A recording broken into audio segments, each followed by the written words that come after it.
Anyway, thank you all for joining me this evening. As you can see in the title, we are going to be discussing Brandon Tatum's recent Jubilee surrounded debate that I think he did a really good job on. Okay, I'm saying in the comment section that it sounds good, so we'll just go with it. So, yeah, Jubilee debate. Apparently, these are very popular these days. And Brandon Tatum is one of the more recent people, and he's the latest person who did this surrounded debate, surrounded by 20 so-called black liberals, and it was fascinating because all of the talking points coming from the so-called black liberals were predictable. They come from a Marxist school of thought, which we'll get to here in a moment. And quite frankly, folks, I'm tired of talking about Marxism. I really am. And I wonder if you guys are just as tired of hearing about it as I am of talking about it. The problem is that it's inescapable insofar that it is present in many of the talking points that are made in this debate, but it's present all around. And that's, there's a reason for that. There's a reason why this Marxist idea, this Marxist framework, this Marxist worldview is so present in our world. And it tyrannically dictates the parameters for conversations and for discourse. And this recent debate with Brandon and these 20 so-called liberals, black liberals, is no exception to that.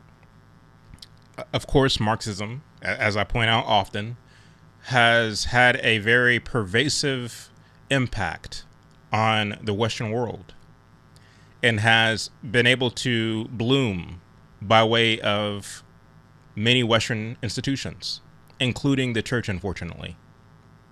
Right? We see it, of course, in academia. We see it in primary, secondary education. We see it in entertainment. We see it in the press. We see it when it comes to a lot of the career politicians and policymakers and bureaucrats.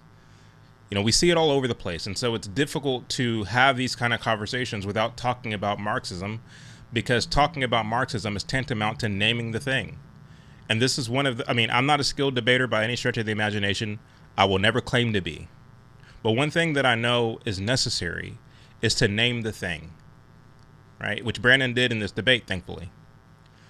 It's important to name the thing. What do you mean by that, Chad? Well, what I mean by naming the thing is when it comes to this kind of Marxian worldview and all of the sophisticated ways in which it's discussed and talked about. And when I say sophisticated, what I mean by that is purveyors of the Marxist worldview can put forth an idea and articulate an idea without calling it Marxism, without calling it communism, without calling it socialism in many respects. They're just articulating what they believe to be the end goal of their vision. A community where there's equality or equity and the rich are paying their fair share and X, Y, and Z. They can lay out the not the groundwork, but the kind of, fruity details of what it is they're advocating for and why those who stand against what it is they're advocating for are amoral, are prejudiced or bigoted or racist or whatever the case may be. And they can talk about it in a very sophisticated way without ever naming the thing. And so it's important to name the thing, irrespective of how skilled you are at debating. It takes nothing more than a casual observer who knows history, who knows, the facts of what has actually transpired historically and what's happening right now before our very eyes, to actually say, well, you're saying this, but here's what you're actually saying, to actually name the thing.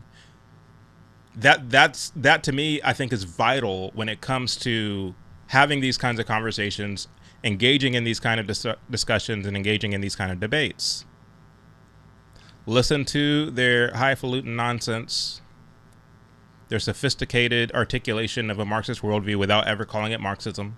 Listen to it and just name the thing. That's really all it takes. Right? And one of the things, too, that you'll acknowledge about these 20 debaters, one of the things that you'll acknowledge about their ilk or their contingent is that many of them are, like, they consider themselves highbrow intellectuals. Many of them are college educated, which only means that they are voluntarily indoctrinated with this Marxist worldview. And of course, they hear skewed facts and figures by their ideological professors that they retain and keep trapped in their mind for such a time as this, to have the debate, to push their agenda.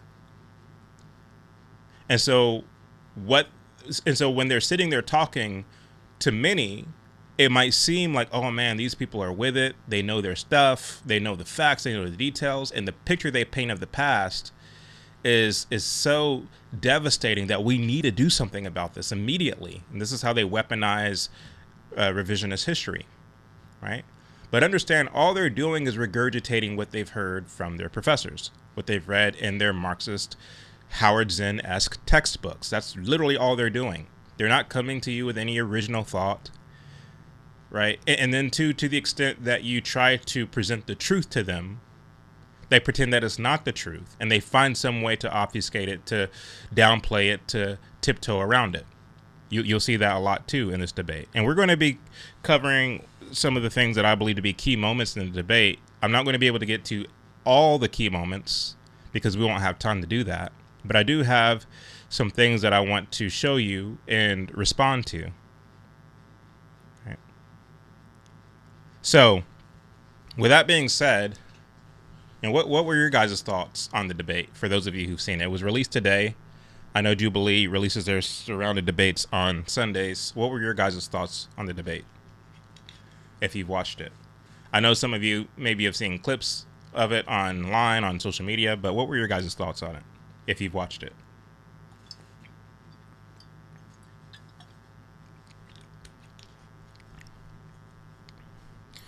Hello, Barbara Hill over on Facebook. Welcome. Thank you for joining us tonight. Hello, Clyde Frog 440. Thank you for joining us over on YouTube. I appreciate you being here. It says pick your favorite moments. Yeah, well, I have plenty of them, so we're going to get into those. Hello, oh really? Good to see you in the chat. One of our moderators said it was annoying. I thought so too. It was very irritating. And I've been in debate situations before where the person sitting across from you is lying and saying, trying to talk rapid fire and packing so many lies into that rapid fire diatribe that you have to make a decision as to which of the lies you'll address, because there's a constant talking over you and things of this nature, and it's not a real conversation. Because for one, the person sitting across from you is not coming in good faith. They're not coming to seek understanding. They're not coming to lay out an argument that hasn't been heard before, that they might then have that argument go through the refinery of cross-examination and scrutiny by the other side to see if it still holds up. They're not interested in that at all, right? I mean, when I debated the funny-looking guy out of Atlanta, who tries to sound like Martin Luther King often, I forget his name, but when I debated him on Sean Kelly's podcast, you had a lot of that, quite frankly. I mean, here's somebody who considers himself to be a Republican, but then he says, well, I'm not a Republican. He calls himself a Christian populist. Like, what? Okay. And he's constantly changing his political identity by the week. Right? But when I was talking to him, again, he's well rehearsed. He's spitting out a lot of things that just aren't true. that aren't true, and you try to correct them. And of course, I'm using my time to try to articulate the narrative that King was not a genuine pastor. He was not a genuine Christian. He was, in fact, a Marxist, and he was a deceitful one at that. And I'm understanding. I'm going into the debate understanding that most people haven't heard that. Most people haven't heard that view articulated. So I want to articulate those points, see if Austin has a substantive rebuttal. Yeah, Austin is his name. See if Austin has a substantive rebuttal. And if he brings up a fact that I did not know, or if he brings up something else that detracts from the point that I made, or what have you, let's have a discussion about that. But of course, after the debate was over and it was left up to the public to decide what they heard, and most of the people in the comments were in my favor, it was probably about 80-20, 80 in my favor, 20 in his. He proceeds to go around the internet street saying that he won the debate. And I'm not claiming that I won anything at all, right? I'll leave that up to you all to decide whether I did an okay job, a sufficient job in articulating the point, or bringing information to bear that you may have not heard before. And to decide and to make the same kind of decision based on what he brought to the table. That's up to you to decide. But I'm not the Holy Spirit. I'm not going to, by my intelligence and merit, change your mind. These are questions that you have to grapple with within yourself. And you have to apply discernment to what you're hearing. Because it's you who have to stand before God on Judgment Day. Not me on your behalf, not the other guy on your behalf. It's you. And you can listen to every debate that's available to you on social media and on YouTube. And you can, pump your fists and celebrate when somebody who agrees with your worldview says a thing you like. And you can scowl and cringe and all the things when the person on the other side says something you don't. But that's not a measure stick for truth. I acknowledge that, even for people who agree with me. And that's why I say, at the end of the day, I can present the information, but it's up to you to discern the information. And if need be, go and fact check the information.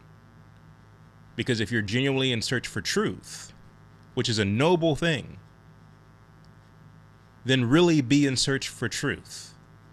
And understand that the truth is not going to be found in politics. It's not going to be found in debate even. The truth is found at the cross. And that's why I make the documentaries I make. That's why I come on this podcast and do this show. That's why I go and engage in these conversations with people. Because the history that's presented to us is weaponized to get us to follow a path that leads to our destruction. The destruction of our bodies, the destruction of our minds, and the destruction of our souls. That's blackness, right? That's what blackness is. When you look at the political kind of undergird of what we call blackness today, and we're going to discuss this in The Myth of Blackness, the documentary that I'm working on. The objective is to get you to join the revolution. That's always been the objective of blackness, to get you to join the revolution. We're going to articulate this. This isn't speculation. This is well-documented fact. Right? And so I need to point that out to you. That when it comes to identity politics, when it comes to the kind of glorification of social justice movements of old, be it feminism, civil rights, LGBT rights, all the things. The objective was never to bring about genuine liberty. The objective was to get you to join the revolution. And nobody can define what the revolution is. They just know there needs to be a revolution. Which leads to chaos, which leads to catastrophe, which leads to all the things, which leads to your detriment, the detriment of you and the detriment of your community. You understand? So whether it was the debate with him or the debate with Delano Squires, again, my approach was to bring understanding where there isn't understanding, at least not on a wide scale.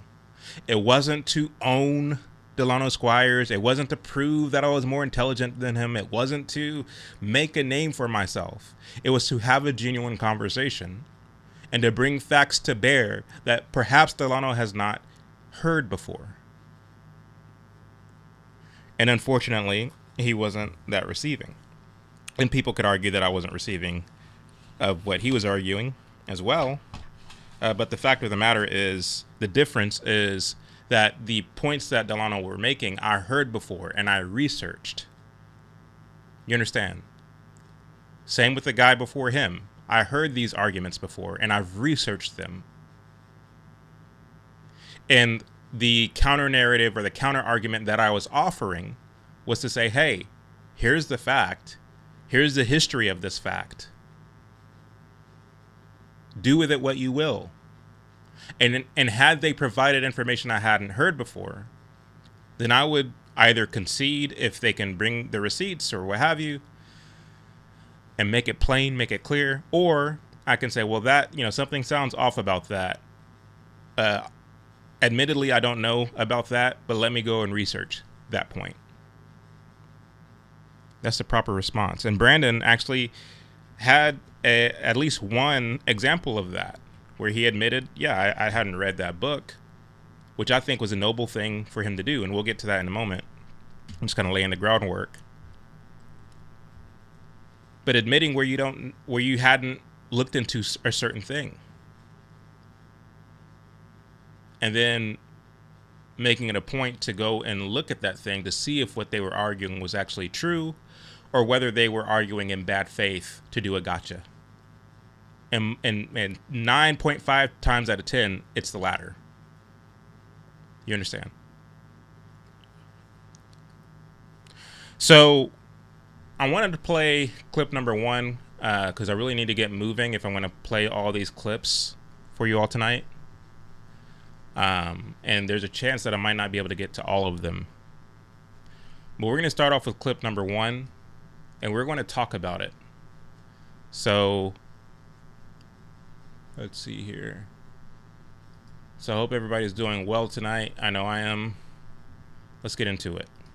My first surrounded claim is Trump and Republicans are better for the black community than Democrats. Before I do my rebuttal, I would just like to know why you think that. Well, there's a myriad of reasons. I think that conservative policies are more beneficial to the black community. It's more beneficial to America, which black people are part of America. And I think that policies like limiting immigration or illegal immigration, getting illegal immigrants out of this country, lowering taxes, all benefit black people as a whole. Religious freedom, you name it, every single policy that I can think about that Republicans have implemented, that they stand for, the values they stand for are all better off for black people than Democrats could ever dream of. Okay. So you heard the claim that Republicans are better for the so-called black community than the Democrats are. And Brandon, because at first when he made the claim, I thought to myself, that's not a claim that I would make.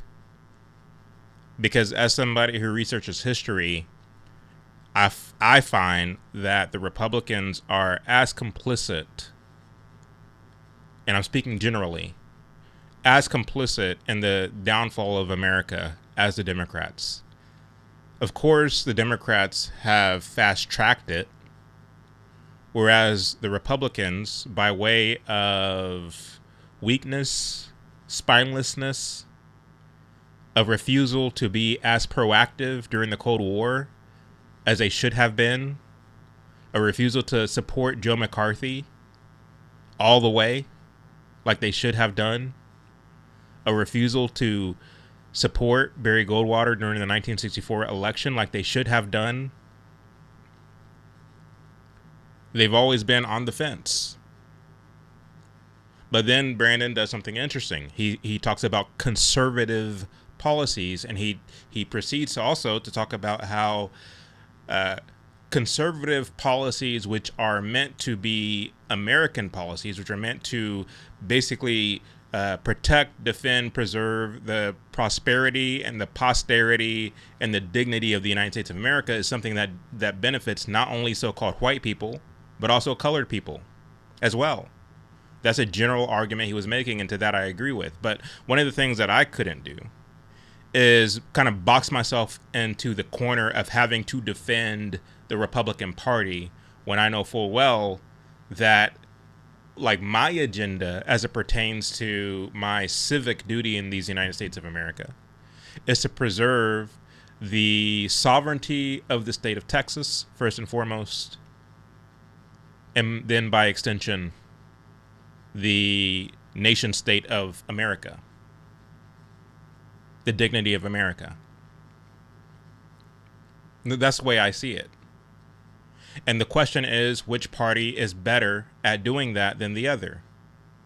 And I think a case can be made that the Republican Party has done a bit of a better job, but they have a lot to answer for as well. So essentially, we're talking about two different things, because the question comes down to colored people and which party has done better by colored people, which I think is a trap in itself. Because the question for me becomes, well, what makes colored people different than anyone else in such a way that they need policies specifically catered to them that one can decide upon in terms of those policies working more to their benefit or more to their detriment? I think it's a trap question, because I argue that colored people don't need special privileges. They don't need special policies. They don't. They never did. And sure, people, some people would disagree with that. And I'm open to having that conversation. But I think to the extent that you try to affect a certain outcome through policies, you're creating muddy waters. You're creating a slippery slope. You're creating a system whereby other groups can come and say, look, we're put upon too. We're oppressed too. We need special privileges too. We need special rejiggering of laws too. And suddenly the government finds itself being a kind of referee in determining who is and who isn't marginalized and put upon, and thereby needs certain special privileges and policies to benefit them, which is one of the things we're going to get to here in a moment, because that in a roundabout way came up in this debate as well. In fact, I think it's probably the next clip or two that I'm about to play. But the reality is that the government was never meant to be your dad. It was never meant to be your nanny. It just wasn't. That's not the purpose of the government, but it is in fact the interpretation of the government's role, which was popularized by the Marxist worldview. And unfortunately, many Republicans have adopted that worldview unknowingly, to where the question becomes, well, which party is better for this marginalized group or that marginalized group? And in such a framework, the Republican Party is then forced to try to compete with the Democrats and saying, look over here, our policies for X marginalized group is better than their policies for X marginalized group. Now, of course, that's not the argument that Brandon was making, because he said with his own words that he believes that pro-America policies affect or benefit not just so-called white people, but also colored people as well. And again, I agree with that. I'm not taking anything away from Brandon's argument. I'm just saying it's much more difficult to try to, crawl yourself out of the web when you're defending which party is better for X or Y group. Because, basically, not to further convolute things, but I disagree with the premise that something should be done for X or Y group from a policy perspective. You track with that? Let me know if y'all track with that. I'm looking at the comment section right now. Let me know if that makes sense to you all. All right, I see somebody said that is true. Okay. I'm not looking for y'all to agree with me. I'm just asking if that makes sense.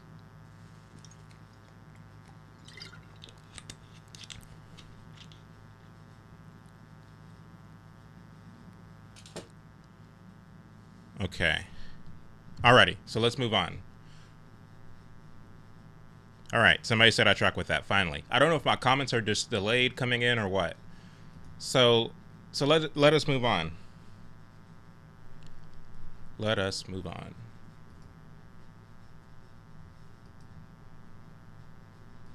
I just want to focus on which one of Trump's policies specifically has been designed to help the Black community. Well, First Step Act has been designed to reverse the effects of over-policing from the past. He has done that. The First Step Act, yes, it was. Okay. To allow for people who were incarcerated with sentencing for drug dealing Right. and less violent crimes for them to have some relief. My uncle got out on the First Step Act. Okay. Urban revitalization, Yeah. injecting money into these inner city communities. Permanent funding for HBCUs, which Barack Obama never did. Donald Trump implemented. Okay. I mean, I can go down a list. Yeah, and so I think that lowering we- taxes and all the other benefits that Americans get Yeah. is also beneficial to Black So people. it's funny because I've watched some of your videos, I've heard these talking points before, and I actually looked into all of these, and there's not a ton of quantitative impact on how those have actually affected just the Black community. Okay, so you see what she did there? Do you see what she did there toward the end, right? And again, this is why this is a trap. Because they have it in their mind that they are the ones who set the standard for what is and what isn't considered a positive policy for so-called Black people. And so, of course, when they make the standard, what Trump is doing or what the Republicans are doing doesn't quite meet the standard, because their standard is Marxism. Like, their standard is full-fledged Marxism. And unless and until Trump renounces the idea of America being a sovereign nation state, to the extent that, you know, Trump renounces anything that smacks of so-called conservatism, and to the extent that Trump acknowledges that Marx was right, Lenin was right, we should push for a revolution, a redistribution of wealth and a redistribution of power. We should, you know, put Marxists in charge of every arm of government. Unless and until Trump does that, he's not doing anything for so-called Black people. Like, because that's the standard that they're setting. And so my point, to take it back to the point I tried to make earlier, is that it's not even worth trying. It's not even worth getting into bed with the notion that something should be done from a federal government perspective, or federal government from the power of the federal government for this or that group. Because to the extent that you make that concession by virtue of announcing the pushing of policies, or I have a Trump version of policies that are meant to serve this or that group, sure, you might have so-called Black Republicans who celebrate that and say, see, look, our guy's also doing something for so-called Black people. It creates a situation where, in a roundabout way, the role of authoritativeness falls into the lap of those who have been arguing from the beginning that something needs to be done for X or Y group, namely the Marxists. So we shouldn't give them any concession at all. But again, I think Brandon held his ground very well, and I'm not going to take anything from him. But that's, you know, that once again is a web that's very difficult to try to climb out of once you concede that something needs to be done for X or Y group. You understand? So I'm curious to see what the woman with the little ring in her nose and the bow in her hair and the dreads, I'm curious to see where she goes with this argument. And of course I know where she goes, but there's something I want to point out to you, because I made the claim that she's arguing from a Marxist framework. So I had better follow my own rule and substantiate my point, right? I had better do that. If I'm going to apply that standard to others, I need to have it applied to me as well, which I'm going to do. You can't just go around calling people Marxists or saying that they're peddling Marxist rhetoric without substantiating your claim. So allow me to try to flesh that out. But before I do, let me play this next clip for you from the debate. So how are you correct in that Democrat policies are better than Republican policies? Well, actually, do you want to know my personal belief is that the Democrats are fundamentally kind of apathetic to the needs of black people, while Republicans are openly antagonizing the black community. Give me an example. So, I mean, what policy position is negative towards black people that Republicans implement? Trump this year intentionally got rid of the disparate impact analysis. So what the disparate impact analysis does is that it analyzes laws that were made neutrally, policies that were intended to be neutral, to make sure that there were not any racial disparities as an effect of that policy, right? Accidentally. So Trump has removed the protection for the disparate impact analysis. So we don't know if the policies that we're enacting are disproportionately hurting the black community or not. Okay, so disparate impact analyses. Disparate impact analysis. Does anybody know where that notion came from? Anyone? Does anybody know where that came from? I'll give you a hint. Think of the woke authors who became prominent in 2020 during the George Floyd situation. Does that hint ring anybody's bell? I see a bunch of nopes in the comment section.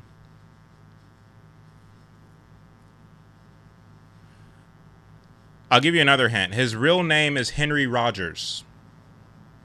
His birth name is Henry Rogers, Hank Rogers. Somebody said I can't remember. Okay. So Hank Rogers, yep, somebody got it. Maureen got it. Kendi, Ibram X. Kendi. He changed his name to Ibram X. Kendi. He's born Hank Rogers. But anyway, so Hank Rogers, a.k.a. Ibram X. Kendi, he writes a book in 2019 called How to Be an Anti-Racist. Do y'all remember that book? All of the news programs were talking about it in 2019 or in 2020 during the George Floyd situation. And then the following year, he writes a book in 2020. So 2019, he writes How to Be an Anti-Racist. And then in 2020, he writes a book called Stamped. Now,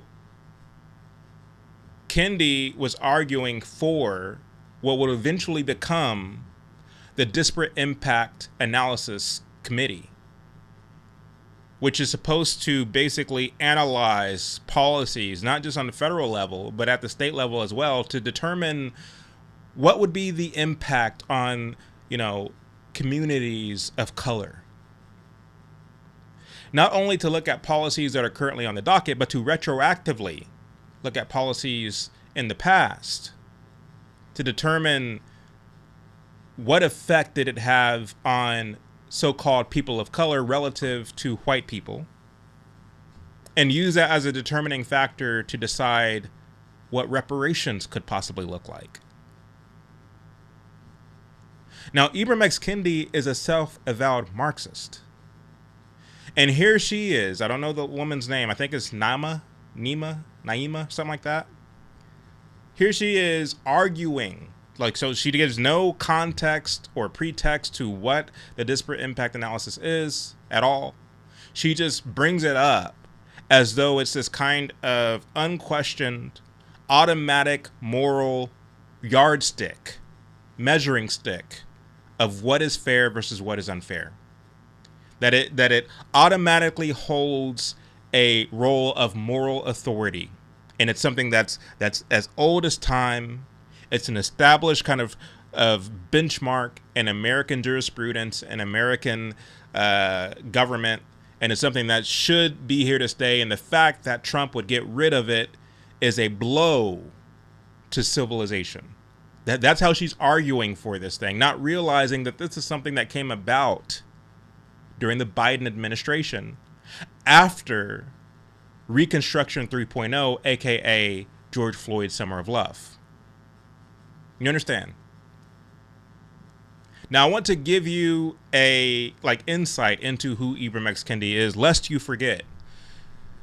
So again, this idea of a disparate impact analysis is the birth child of a self-avowed Marxist. This isn't pejorative. This isn't speculation. This isn't, me just kind of talking smack. I'm going to give you, again, substance to what it is I'm talking about. So let's take a look at Ibram X. Kendi, birth name Hank Rogers. All right. So this is who I'm talking about. You can't separate capitalism from racism. They emerged during the same period, and they have long thrived together. But you can't really challenge one effectively without challenging the other. You can't truly be anti-racist if you're not being anti-capitalist. All right. I mean, need I show more? Need I say more? In his books, Stamped and How to Be an Anti-Racist, he's arguing for the distribution of income, distribution of wealth. He's arguing for all of the ideas, the visions, the policies laid out by Karl Marx and Lenin themselves. He spends 300 or more pages doing it. Again, this is a very sophisticated way of saying, I'm a Marxist and I think Marxist policies are great.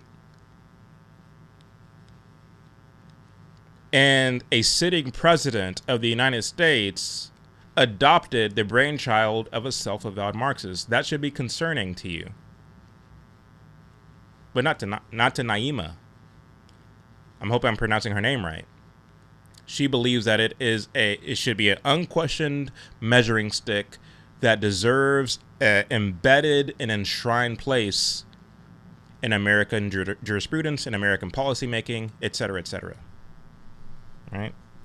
It's basically critical race theory. Is basically what it boils down to.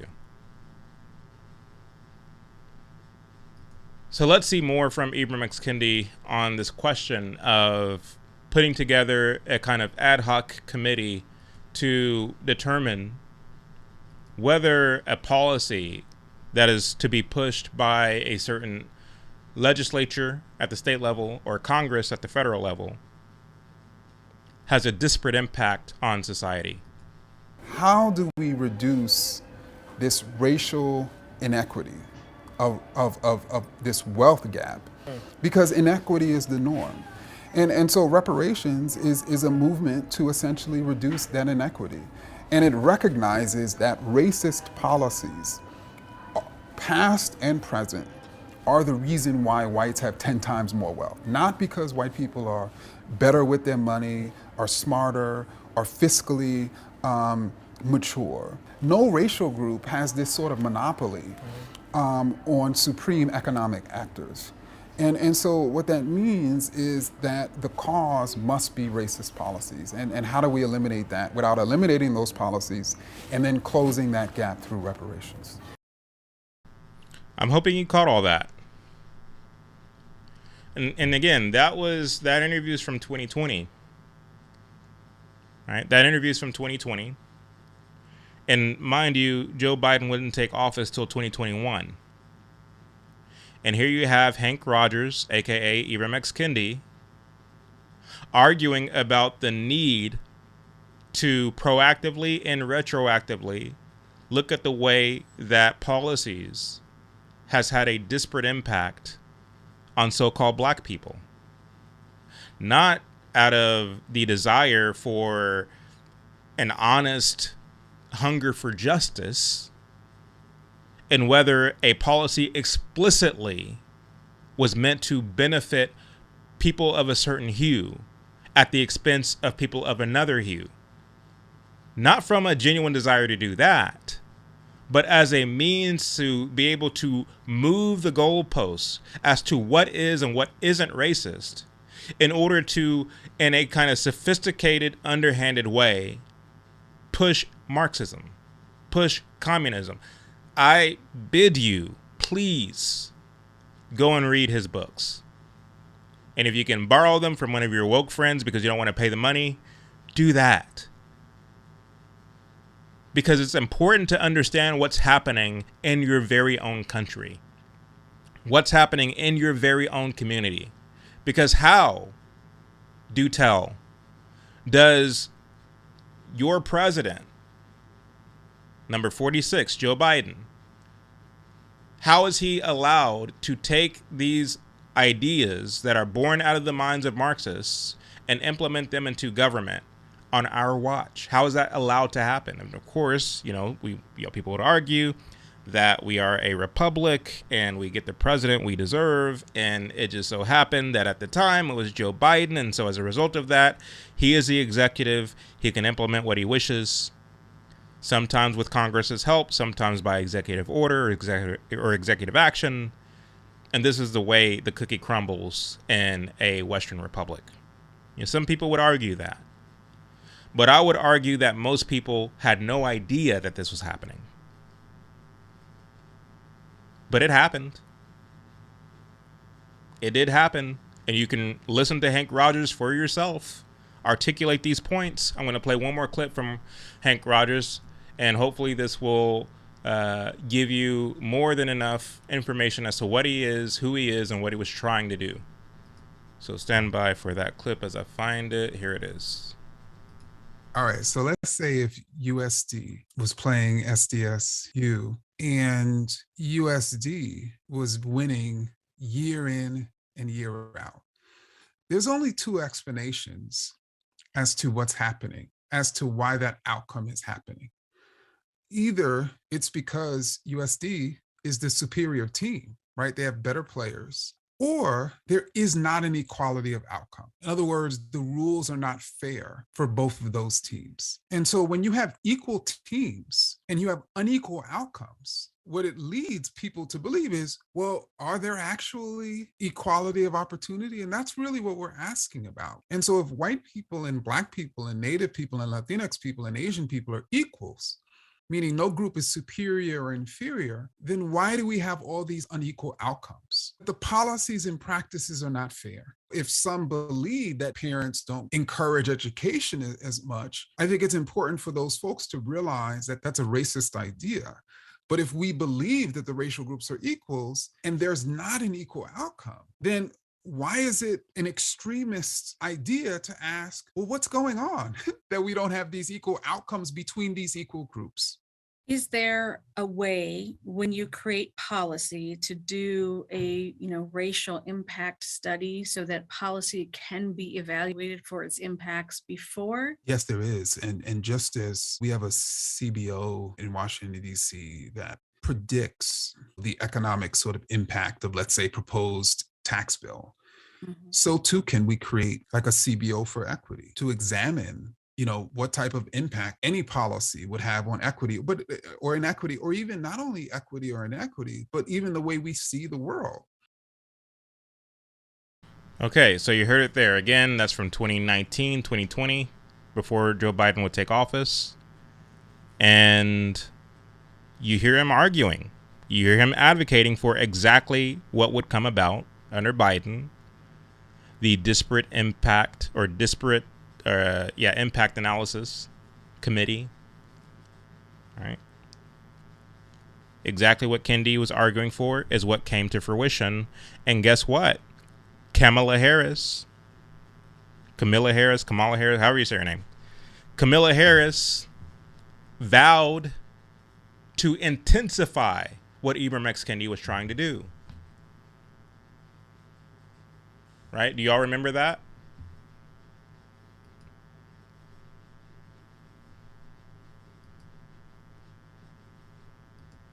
Do y'all remember that? I think I got kicked off of Facebook. Did I get kicked off of Facebook? I just got a message.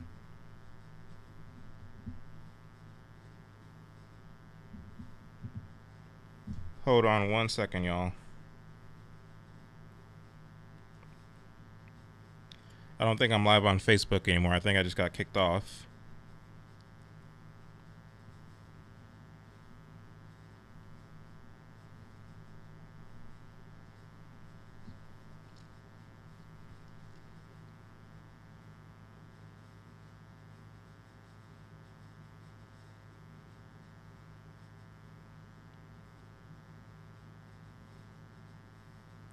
All right, I just wrote in a chat. Wrote in the comment section on my Facebook chat to see if I'm still live. I don't know if I am, but I just got a message on my screen that was weird. So hopefully I'm still there. So where was I?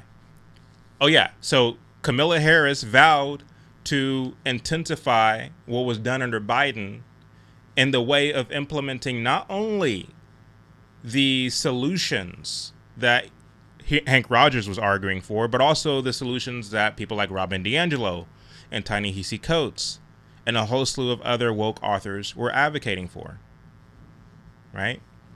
And so what these authors and scholars were engaging in, understand this, people, and listen closely, lean in and listen closely. What they were arguing for was a kind of quacky, it was quacky scholarship is basically what they were arguing for. You just heard Hank Rogers say that if this college team beats that college team year in and year out, there can only be two explanations for it. Either one of the teams are superior or somebody's cheating. Right? That's what he just said. He leaves no room for any other explanation. He just gives you those two as the option.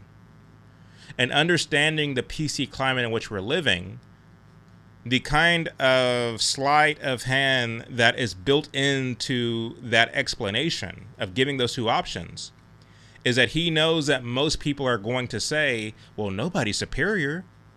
Everybody should be equal. That's what he's banking on when he gives you those two bogus explanations. Either this group is superior or somebody's cheating. The idea is to kind of herd you in to choosing the latter. Well, there must be some unfairness going on. There must be some inequality going on. There must be something happening out there. Maybe it's the referees. Maybe it's, somebody spiked the Gatorade for the opposing team, and that's why they're losing again and again. It's something someone else is doing. It's not the team.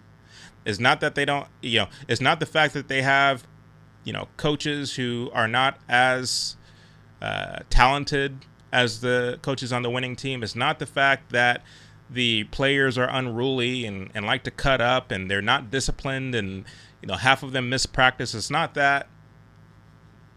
It's somebody's cheating.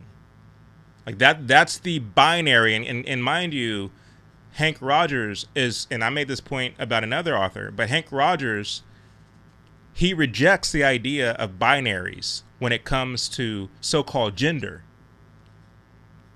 He's of the opinion, and you can tell because he said it out of his own mouth, but you could also tell because in his little diatribe there, he refers to Hispanic people as Latinx or Latinx or however he said it. Which is a very like transgender / racial kind of intersectionality term that they tried to popularize but then died in the water. So he subscribes to that ideology, that LGBT ideology, which rejects the idea of a binary when it comes to sexuality. Like he believes that there are 95 different genders. But when it comes to this, he's all about the binary. He believes that the only two options, the only two rational, explanations for as to why this group is doing better or worse than that group is because either one of the groups are superior, which we know that's not the case, or somebody's cheating. And it's obvious that somebody's cheating. You understand the argumentation here. But understand what he's doing. He's conflating race with culture. He's conflating ethnicity with culture. And I'll show you what I'm talking about here.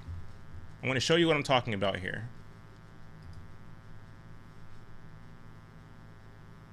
Well, sorry, bear with me one quick second. Okay. I thought I already agreed to these permissions, but whatever.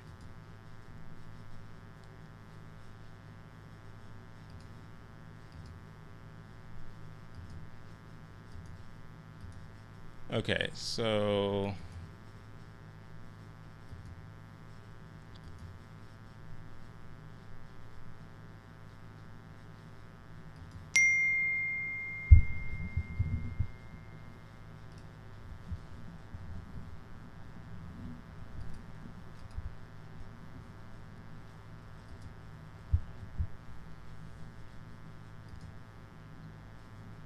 bear with me one quick second. It's not letting me share my screen. Come on.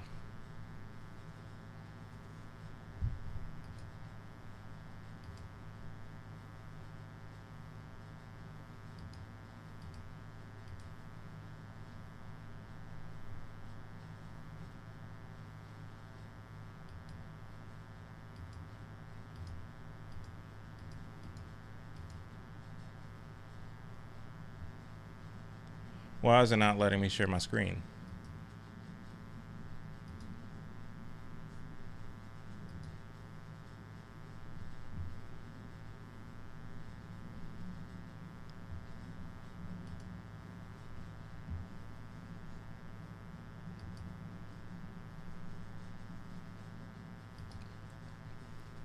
Okay, so for some reason it's not letting me share my screen.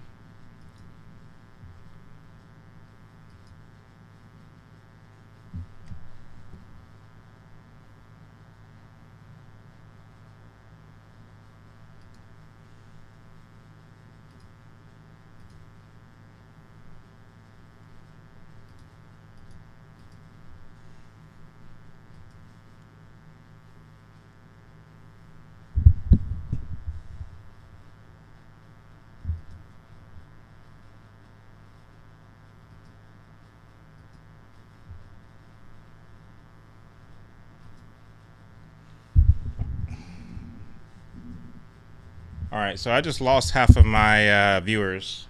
That's weird. So not only did it let me not share my screen, it also kicked half my viewers out of the chat. I think I completely lost my Facebook page. I'm wondering if I still have the page in general, but it certainly kicked me off the live stream. So anyway, it's not the program. It's is Facebook still here? I'm not entirely sure what's going on.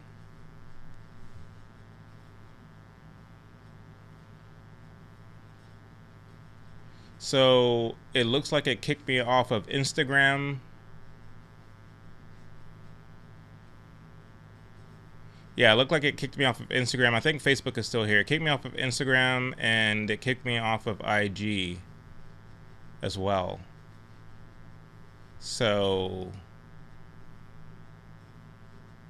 copyright. Oh, okay. I guess because I'm using Jubilee's content, that's why they're flagging me.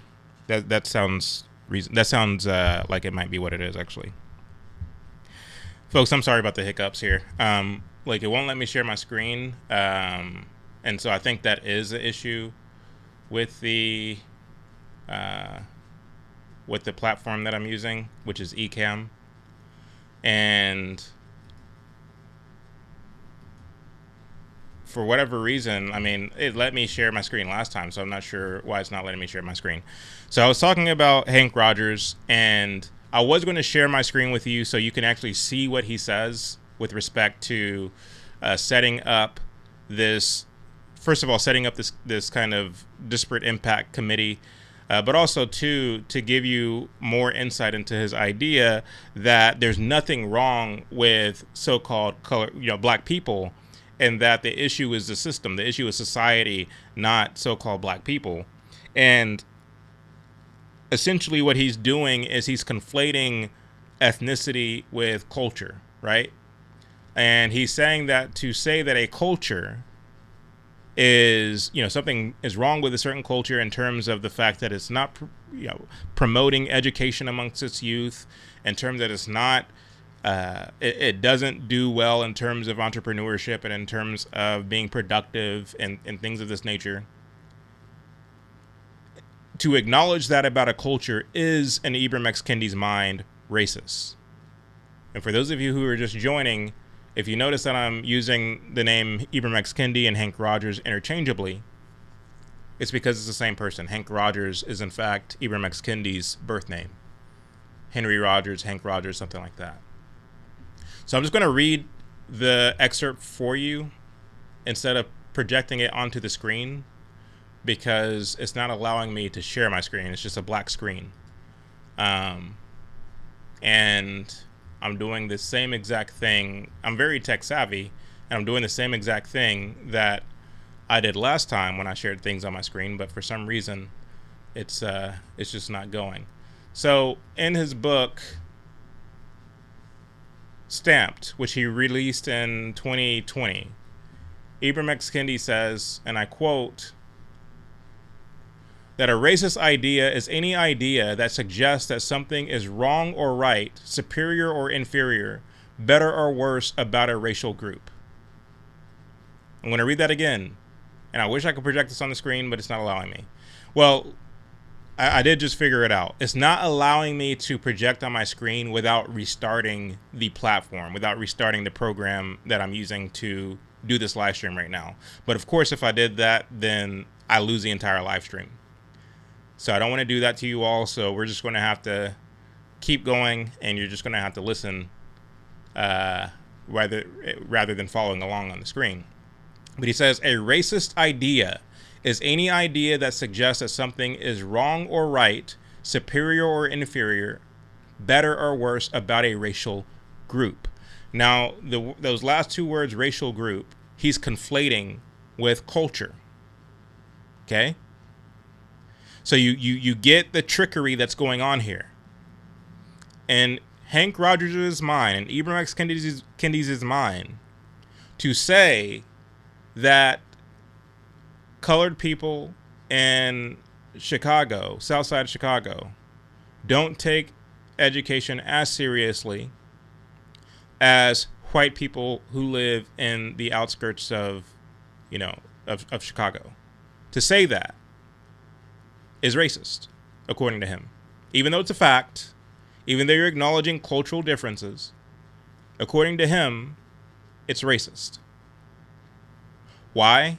Because he basically collapses all these ideas together. That cultural patterns are indicative of the people group, and it's something that cannot be changed, nor should it be changed. And as a result of that, because a lack of a desire for education is in Ibram X. Kendi's mind kind of paramount or a kind of staple of that person's ethnic identity, rather than them having to rise to the occasion and learn to love to study, learn to pursue education, rather than the onus being put upon them to rise to the occasion. The onus is instead on society to rejigger itself, to accommodate that person. Even though that person, even though that culture pulls society down, especially the more that, Trump and Biden or whomever, Republican or Democrat president, is imposing on society, look, we must push these policies to help X or Y group. So you have all these things happening at the same time. Presidents, be they Republican or Democrat, saying that we need to push policies to help the so-called blacks. You have that happening over here. And then you have, from an academic place, people like Kendi arguing that blacks shouldn't have to do anything to raise their station, to become more productive, because there's nothing wrong with them. And to say that there's something wrong with their culture is racist. And these two things, the legal and the academic, feed into each other, thus causing a kind of downcast on society, thus causing a kind of burden on society. And this is what happens in the Marxist framework. From each according to their ability to each according to their need. It's my responsibility and your responsibility as a productive citizen, as a taxpayer, as a law-abiding citizen, as somebody who believes that it's my responsibility to pull my own weight, who believes that, I should be able to live in a crime-free community. Therefore, we need police. Therefore, we need, to the extent that we don't have police or our town can't afford police, we need to be able to deputize qualified, competent people to keep the community safe, or whatever the case may be in a civilized society. According to people like Kendi, to say that this particular group who's committing the most crimes, there should be nothing done about them. There should be nothing done about crime, because to say that something should be done about crime is racist, according to Kendi. Right? And so, again, that worldview has made a place in our very own government. And so Trump was right to get rid of that, to get rid of this disparate impact analysis, which was born out of Marxism. Because the objective of this committee is to implement, by way of incrementalism, Marxism in the United States of America. Right? I've lost my train of thought because of the issues with not being able to project onto the screen, as well as being kicked off of certain platforms over the duration of this live stream. But hopefully I was able to bring that home and make at least some degree of sense. So I've been babbling on for too long. Let us now move on with the next clip, shall we?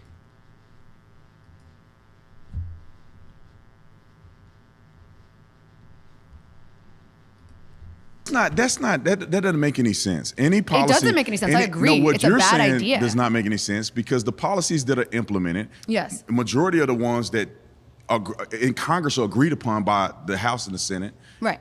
Democrats and Republicans. Yes. And so, with that being said, there's black people represented.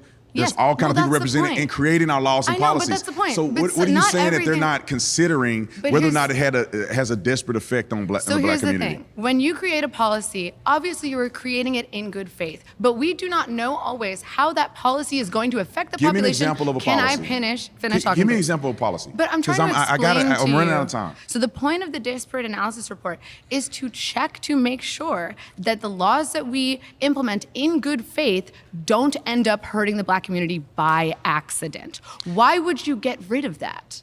Why do you think he got rid of it, Because according to he's you? racist. Okay, so again, I'm hoping you heard exactly what she said, that exchange between her and Brandon, with the insight that I just laid out for you. And hopefully, for others of you, that you already knew these things, because it's as if she read Ibram X. Kendi's book right before the debate, on the way to the debate, in the Uber, having it playing on audiobook or something, because what she's saying is right out of the page of Ibram X. Kendi's books. That the only reason why Trump would get rid of this disparate impact analysis committee is because he's racist.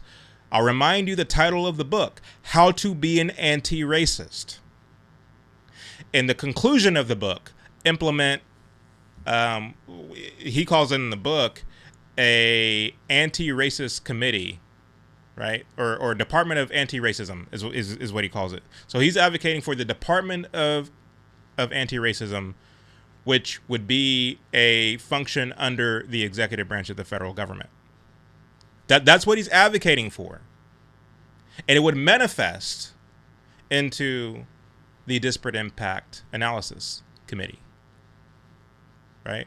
And so what I was trying to say before I lost my train of thought is, and I told you to lean in, and then I did you a disservice by not actually finishing what I had you lean in for. We see this kind of quacky academia that goes on, that has ideas like the Department of Anti-Racism. And then those ideas bloom from out of the academy, from out of academia, into not only federal law, but also into common rhetoric, into common conversation, right? Because she didn't have to mention the name Ibram X. Kendi. She didn't have to mention Marxism. She didn't have to mention any of these things in order to articulate substantively what those things wish to do. And she didn't even do that. She just basically pretended as though it's an automatic good thing that such a measuring stick existed, and to begin with, without acknowledging where it came from. and the political ideology, the Marxist ideology that undergirds it. You understand?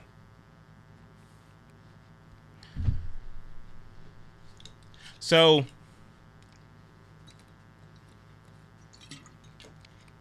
sorry, I had to take a water break there. But yes, I mean, these people, again, their talking points are just so predictable when you've read the material. And this is why I say, please go read them. Read Kendi, read Robin DiAngelo, read Tiny Hisi Coates, read Kimberly Crenshaw and Martin Luther King even. I mean, he wrote a lot of Marxist rhetoric in his books. Read W.E.B. Du Bois. Read these people. So, read Lenin. How can I forget to mention Lenin? Right? Because Lenin is basically the brain trust of much of what we're seeing today. Herbert Marcuse. Like, again, they are the brain trust of exactly what this woman is talking about and what people on, many of the people on this panel are in fact talking about. But let me not dwell on that too much longer because I've been dwelling on it for quite some time. And hopefully you all will take into consideration my plea to go read these items so you're not just taking my word for it. So let us continue. Booker T. Washington was feted by the white racist establishment. He had tea at Windsor Castle by Queen Victoria. He met Susan B. Anthony. He was allowed to create the Tuskegee Institute because he was promoting this myth of personal responsibility, It wasn't which a harms myth. black people. The most successful it is. documented black man who lifted so many black people from poverty to success was Booker T. Washington. No, he did not. Institute Jim Crow was incredible for black success in America. The institutionalization of Jim Crow was a direct result of his false message. What was his false message? His message Personal was that responsibility? black people were not fit to participate in the political process. That's not true. Because slavery had set them backwards. Where do and you so see all of that the Booker black T. Washington mentions congressmen, that? it's in his book. Yes, that Participating is in the whole No, it's thesis of not. Up From Slavery. So that's a wild mischaracterization of what Booker T. Washington was advocating for and Up From Slavery, right? And just like I told you to go read all these leftist woke books, go read Up From Slavery as well. You'll see that what that man just said is a flat out lie. And Brandon Tatum was right to call him a liar and to say that he was lying, that wasn't true. That's not what Booker T. Washington was saying. You can read in page 16 of Up From Slavery that Booker T. Washington said that slavery was as detrimental for the white man as it was for the Negro, right? So this notion that Booker T. Washington was saying solely that, Negroes were not fit to have equality or to be equal with whites in America because of slavery, that's a mischaracterization of what Booker T. Washington was actually saying. Again, page 16 of the original copy of Up From Slavery. Booker T. Washington is saying that it was as detrimental for whites as it was for Negroes, and you should read why he believes that was. Now, let me just say that I don't agree with everything Booker T. Washington ever said. For example, Booker T. Washington said that he was for universal suffrage. Now, how he thought that we should get there is indicative of what I think is proper in the civilized world, namely that, one should have to prove their competence and the fact that they are domiciled in the country in order to vote. That we shouldn't just relinquish the right to vote to every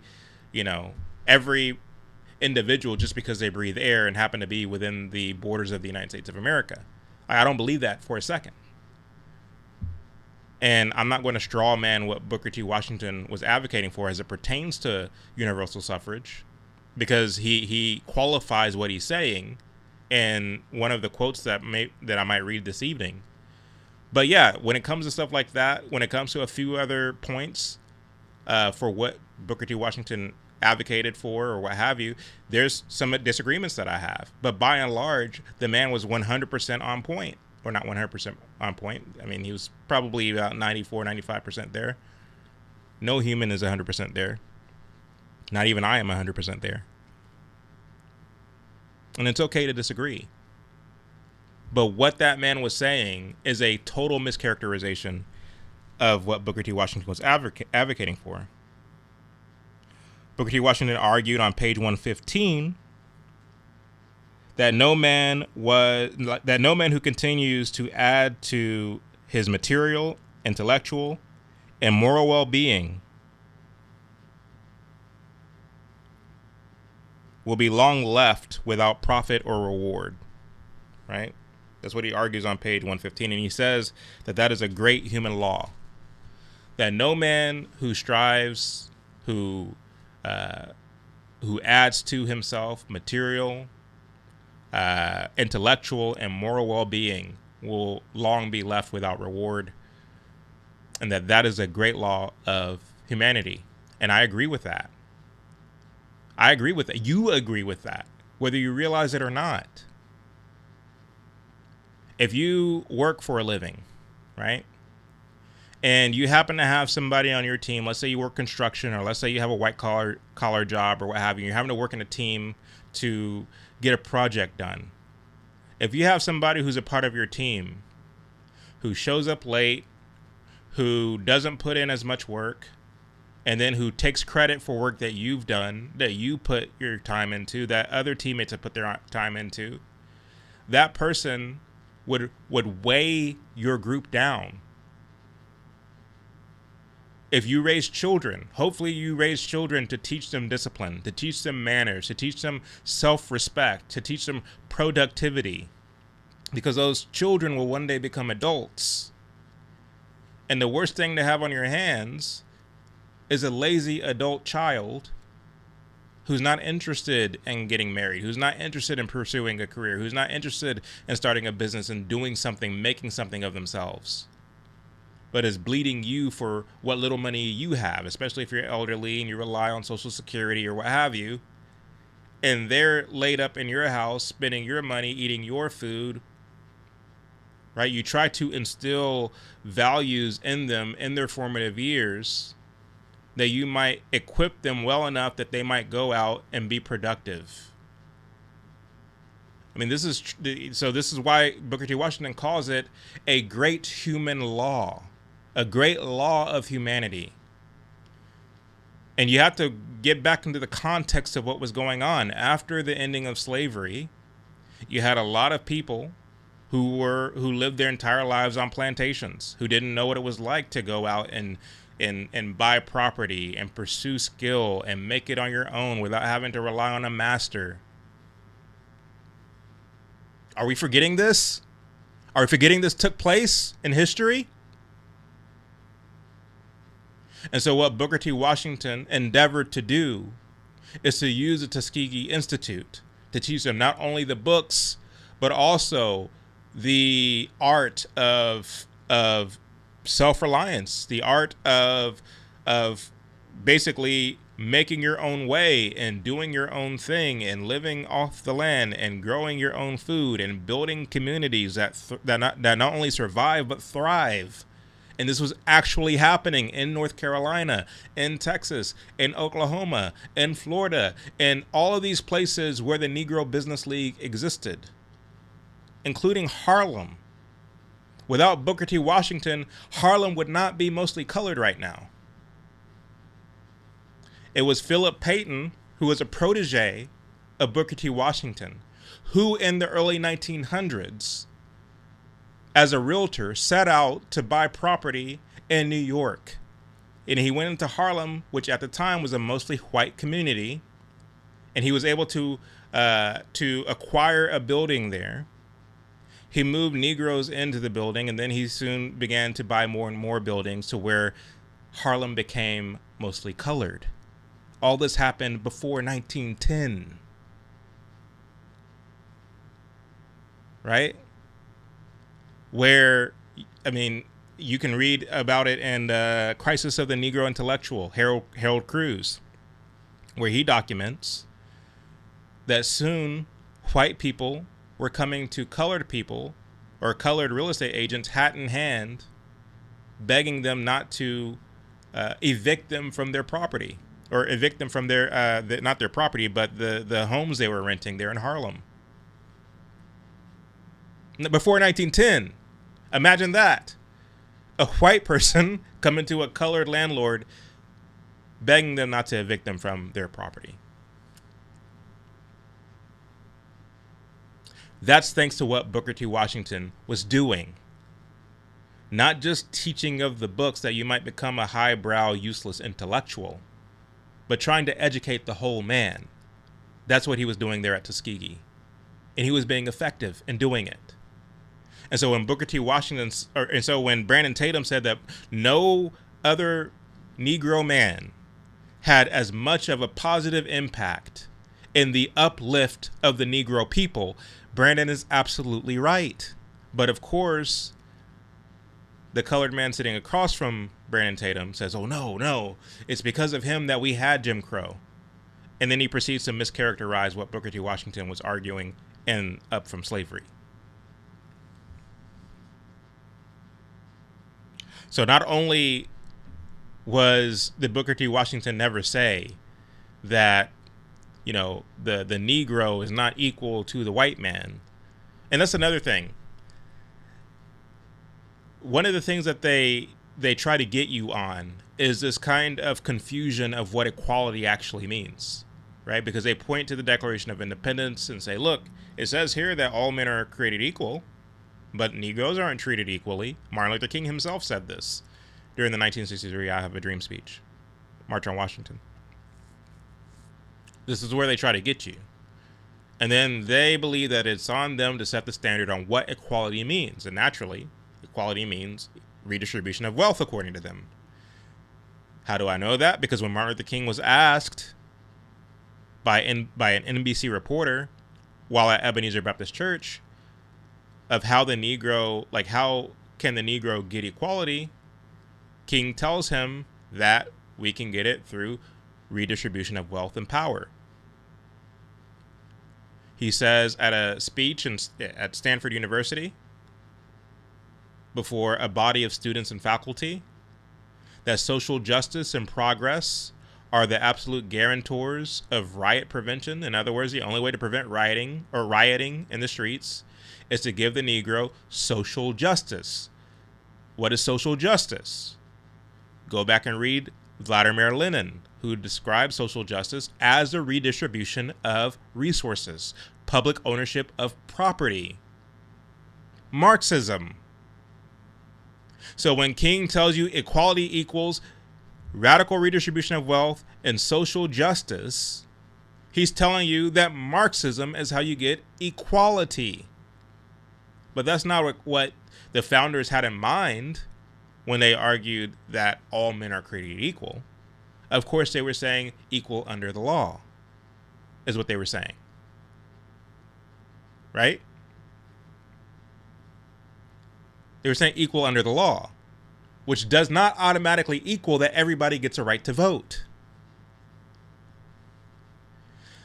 I'm actually going to be working on a project with Liam DeBoer of Liam Out Loud. Some of you may know him from IG, as well as Blender News, BLENDR, Blender News, out of Canada. And we're going to be making a series of historical videos where we basically, they're going to be mini documentaries, and there's going to be at least 10 of them, where we're going to be exploring the question of citizenship and suffrage and the Enlightenment era and so many different things, because I understand that some of what I'm saying right now probably doesn't make sense. How could you say, Chad, that equality doesn't equal universal suffrage, that equality doesn't equal that everybody get the right to vote? I want to explain all that. It's going to take some time to really flesh that out in a way that makes sense, because you're having to really undo a lot of the ways in which we've been indoctrinated under this Marxist framework. But no, equality doesn't equal universal suffrage at all. So stay tuned for that. But right now we're talking about this debate. But he being the guy sitting across from Brandon, proceeds to totally mischaracterize everything that Booker T. Washington stood for. And I'm going to play some more of those examples for you. So let's see here. See if I can find some more.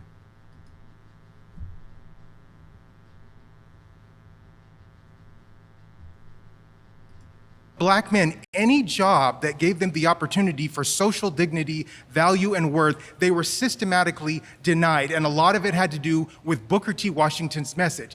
Now, guess what? Booker T. Washington's message has been harmful. That I have. You have not read the I've book. read portions of his message. No, read the whole book. I will read the whole book. But you cannot sit here and tell me that Booker T. Washington's message was disenfranchising It hurt to black people. And guess what? That's not true. Guess what he acknowledges in his book? So the Tuskegee Institute was detrimental to black people. Guess what he said? No. Was the Tuskegee Yes, it was. Institute And let me tell you detrimental to black why. people?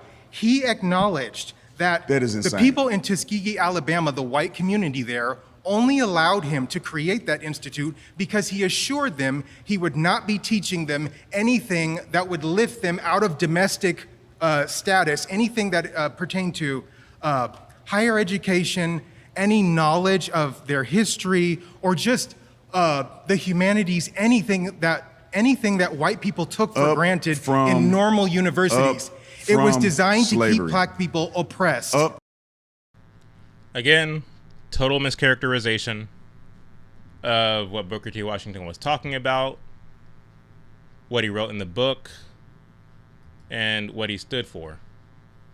You'll notice that he said that, Booker T. Washington, when he was trying to build the school or take over the school there in Tuskegee, Alabama, the white community, and again, he's speaking generally here, he says the white community were upset and they were against the idea until Booker T. Washington assured them that he won't be teaching them anything worthwhile. That's a lie. That's just a flat out lie. If you open up from slavery, and again, I would project it on the screen right now, but I'm having issues with projection on the screen. But if you open up from slavery, for those of you who have a copy, please turn with me, if you will, to page 57. Beginning in the 1, 2, 3,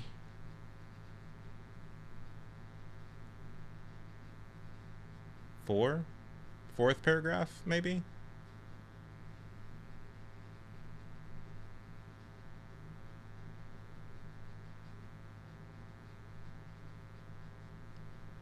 Hold on, I'm just making sure I'm on the right page.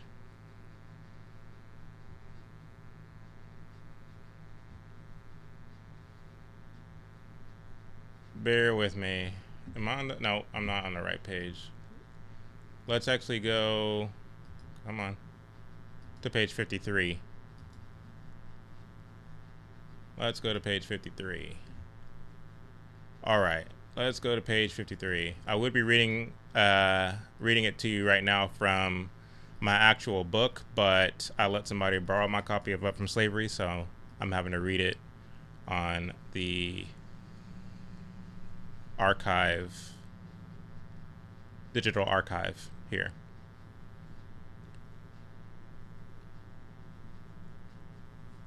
All right, so I'll remind you while I'm trying to get this to load for some reason. Come on. All right, there you are. So I'll remind you of his claim. His claim is that Booker T. Washington was trying to set up the school until white people there around the school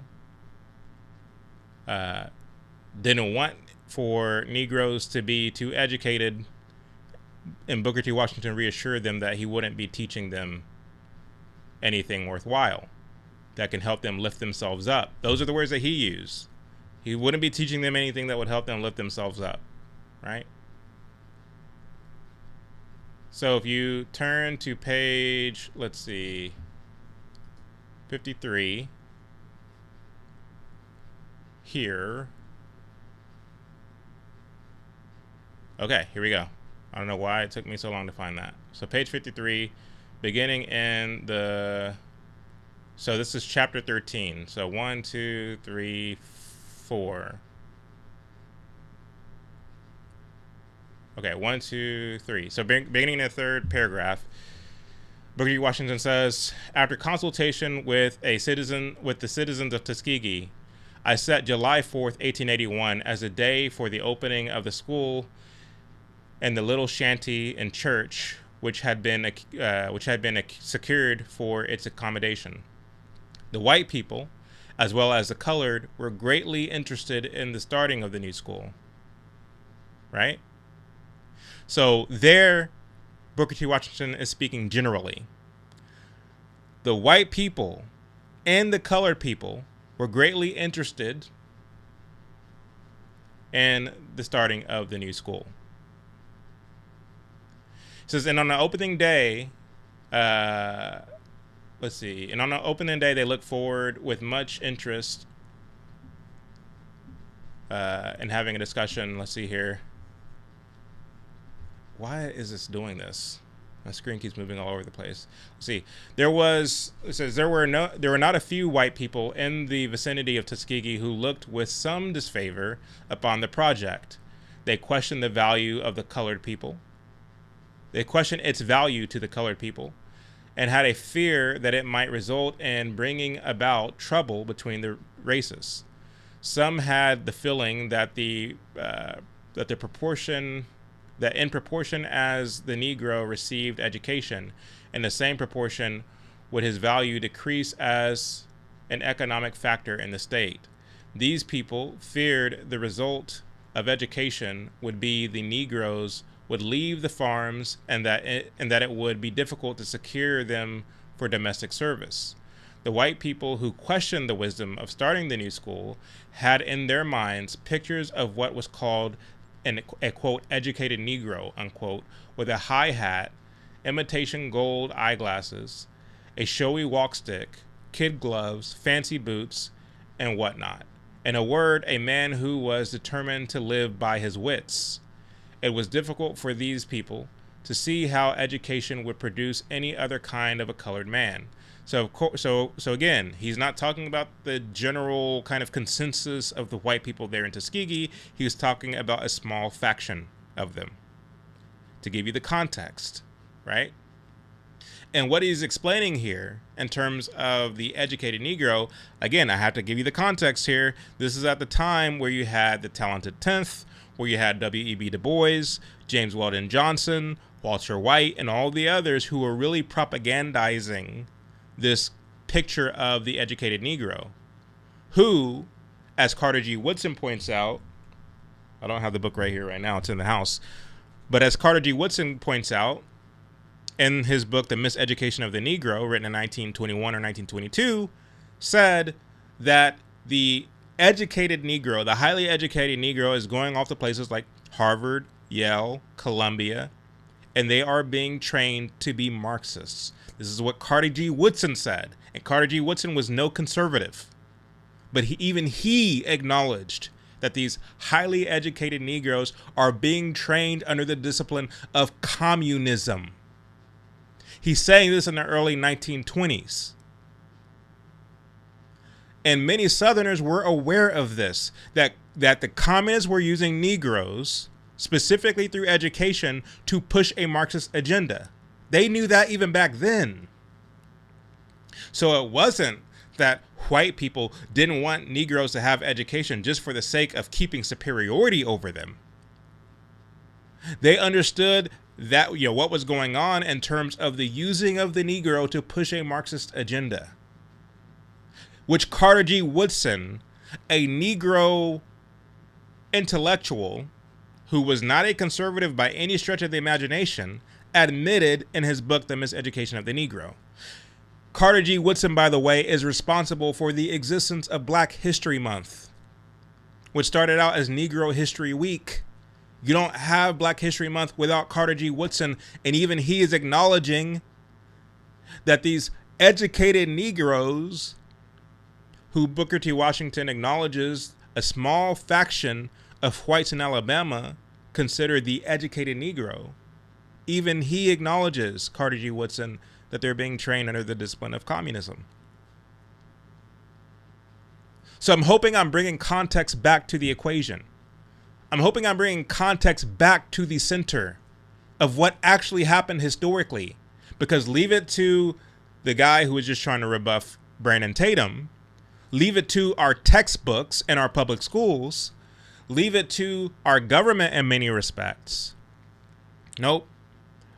It was just white supremacy. That's all it was. They didn't want Negroes to be educated. End of story. Full stop. Point blank.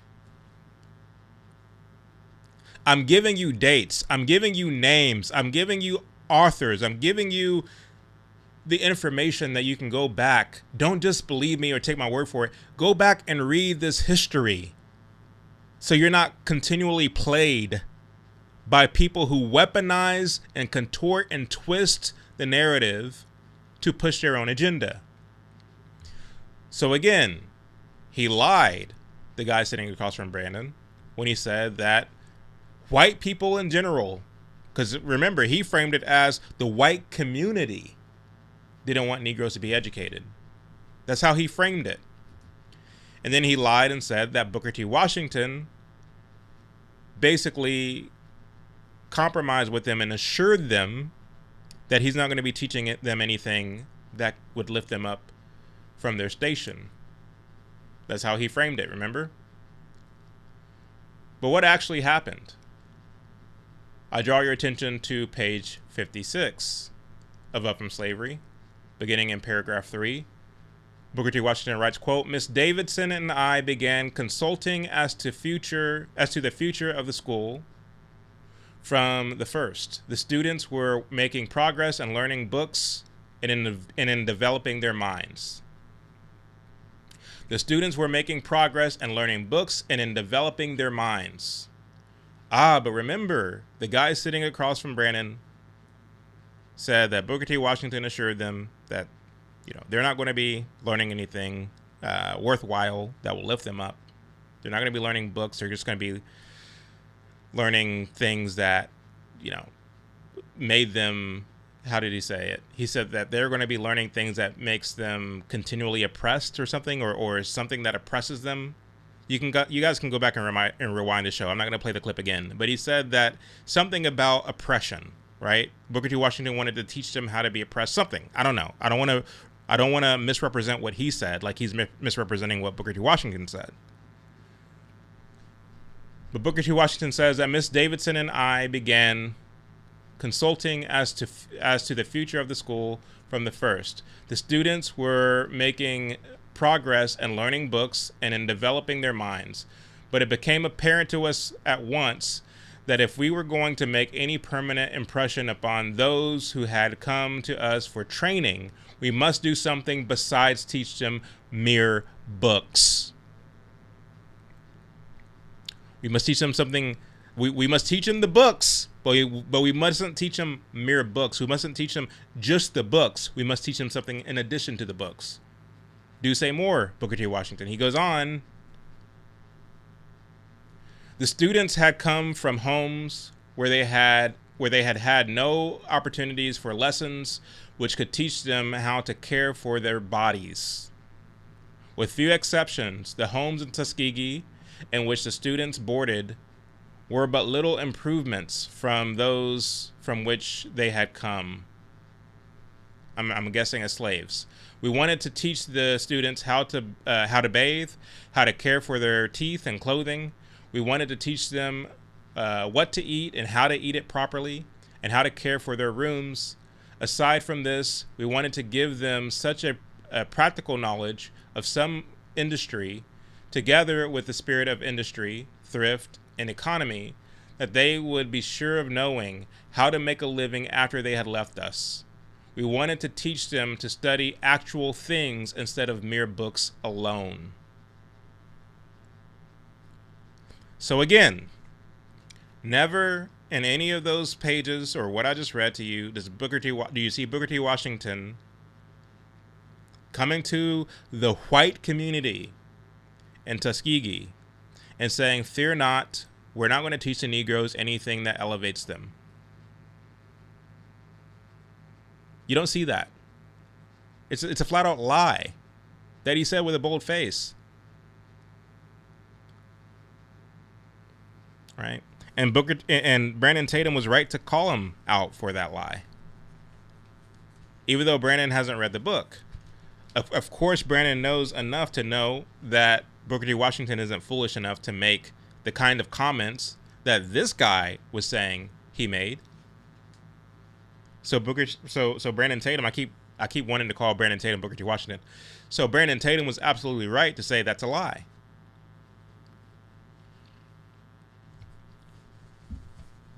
But let us continue.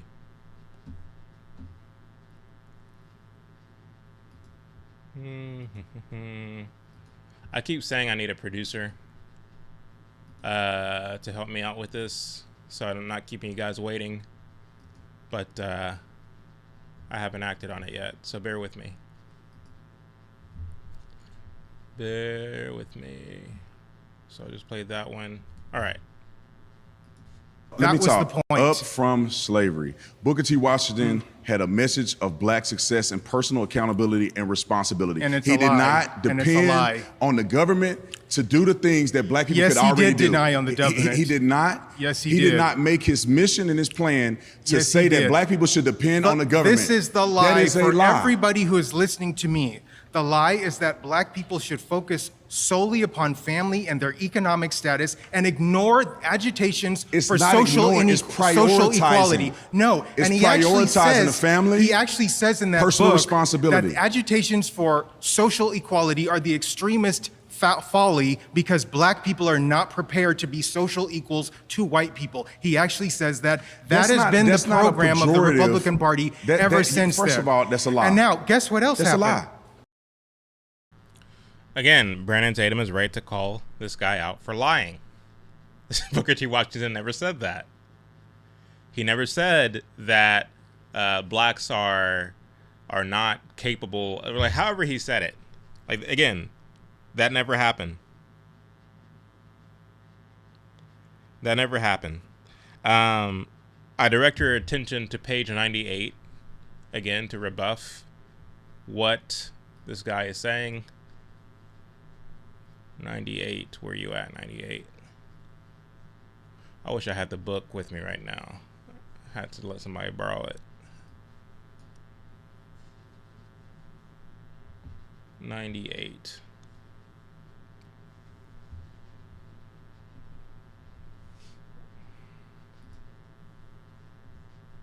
What page am I on right now? Okay, I'm on 91 right now. Okay, 91. So let's go to 98.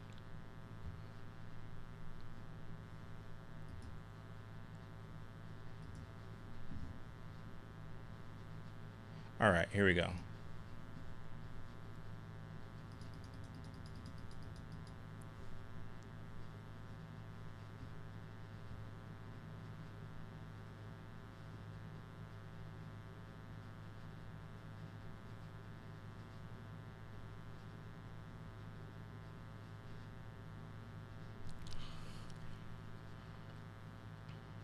Okay, so 98 is where he's talking about suffrage, right?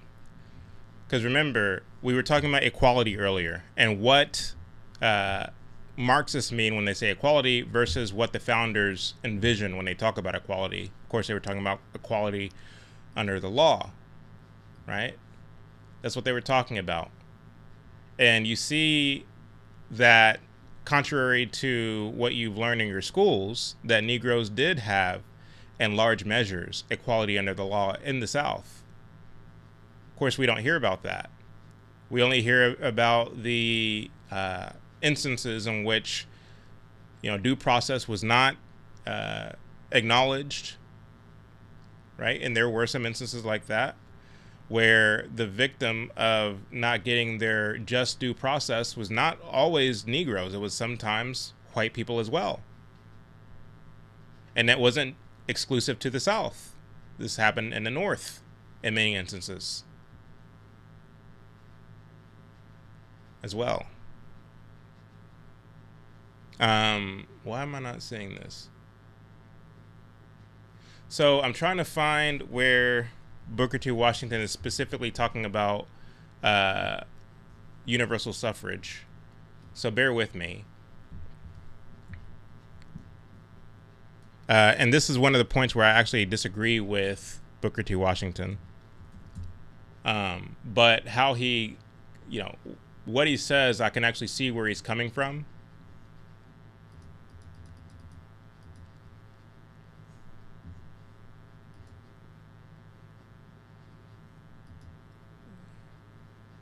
Is it there? I had this queued up. I don't know why it's not on the screen anymore. But anyway, so the point that he was trying to make was that he doesn't believe that laws should be passed. And this is, like, I can assure you, I thought it was on page 98, but it doesn't look like it was on that specific page. And sorry for the dead air. But what Booker T. Washington was saying was that he doesn't believe that there should be laws that are adopted by states that that automatically gives incompetent white people the right to vote, right? So it wasn't a matter of just keeping the Negro from voting because he's not equal to everybody else, although that is what that man would have you believe. Because mind you, he said that Booker T. Washington didn't believe that Negroes were ready for equality. That's what he said, right? But if you read Booker T. Washington's own words, and I'm going to refresh this page because it says that it's still loading. But if you read Booker T. Washington's own words, he says that I don't believe that states should adopt laws that gives universal suffrage to incompetent white people. And I don't believe that laws should be passed that gives universal suffrage to incompetent Negroes. He says that I believe in universal suffrage as a rule. This is what Booker T. Washington says. But I believe that it should be sought through some kind of test. So he's arguing for a test that one must pass that shows them to be competent of the way that government works, shows them to be competent and literate when it comes to the ability to be productive and to take care of oneself. If a person should pass such a test, then they should be considered competent and registered to vote. But otherwise, no. He believed that this law, this practice should apply not only to Negroes, but to whites as well. So I'm hoping that makes sense. Booker T. Washington was not arguing that Negroes need to be given some time. Negroes alone need to be given some time to catch up, and because they're not equal to whites yet. Nowhere in this in Up From Slavery do you find such rhetoric. But what he is arguing is that many Negroes are incompetent and they are not basically qualified to vote in the same way that so many whites are not competent and so many whites are not qualified to vote. It was a matter of one's competency more so than their race. In fact, their race had nothing to do with it at all. So that's a more accurate explanation of what Booker T. Washington actually said and what he actually believed. But what this guy is saying is a mischaracterization of what Booker T. Washington said and believed. But again, don't take my word for it, and sure as heck don't take his word for it, but go read Up From Slavery yourself and make your own decision as to what he was saying, what this guy was saying is actually accurate or not. And I guarantee you will find that he is completely wrong. So once again, Brandon Tatum is right in calling him a liar. Let me was talk. the point. Up From Slavery. Booker T. Washington. I just want to focus on what. My bad. So let us move on because we're pushing up on 2 hours if we're not already past it. I haven't been looking at the clock. So let's see. I played that one. I played that one. I played that one. Let us play this one now. Republicans have done way more damaging things, even just That is not true. as Give of me an recent. example. Just recently with Doge, we had the highest exodus of black women in the federal workforce. I'm not sure if you're not aware of that information, but Doge, wait, I'm not sure if the you're aware of that purpose information, of but Doge black is cutting spending. and cutting spending for social So you services, think that increasing poverty, increasing crime, we cut increasing spending. death, and harming people over and over We're again. You are cutting doing spending. nothing No. to help the black community, No, and you trying want- to perpetuate a policy platform that insists that black people need to be put down is not That going is to a lie. put people forward. That is a lie. Absolutely You are not. saying that we're going to cut government spending, but we should leave all the black people there because they're black. No, we If should, you're cutting government spending, we should increase government spending by taxing the rich, funding our communities, and putting us in jail instead of putting people in power. All right. So they always say, like, they always tell on themselves, right? How did this go from where it started out to we need to tax the rich and we need to do this, that, and the other? Again, we need to implement Marxism because they don't actually care about the so-called race issue as much as they care about the revolution. So whether it's this guy with the striped shirt or the guy before him or the girl with the piercing, understand that this whole argument of so-called race is a proxy for what it is they really wish to implement. Tax the rich. Taxing the rich helps so-called black people, says this guy. And it's the Democrats who wants to tax the rich, and therefore the Democrat policies are better than the Republican Party or Republican policies. You understand? The arguments are always proxies for what it is they wish to really do. And so this whole thing just at the end of the day becomes a big spectacle because the young person who's watching, the Gen Zer, the Gen Alpha, the Millennial, the Zoomer, the Boomer, regardless of the generation, really, they watch this, they see these young folks up here making these arguments, making an articulate, sophisticated argument for Marxism under a different mask. And the idea is to get you to look at them as, oh, these people are noble. These people are moral. These people are really fighting the good fight. And they're taking Trump to task. And Brandon Tatum, like, he's just a sellout. He's just, you know, he's there trying to tap dance for the white man. And he's there, you know, just getting a paycheck or whatever the case may be. And he doesn't really care about black people like that. It's a spectacle. And I think Jubilee knows what they're doing. This is why when they put their little fact checks on the screen, you see no sources for what it is they're saying. You just see fact check at the top, whatever their claim is, and no source, no citation. You're supposed to just take their word for it because they're Jubilee. They're a polished YouTube channel or show that does all of these highly produced debates and shows and content. And so they must be right when they fact check people because they look like they have their stuff together, right? And most people, probably not most people, but many people, that's their line of thinking when it comes to the so-called Jubilee fact check.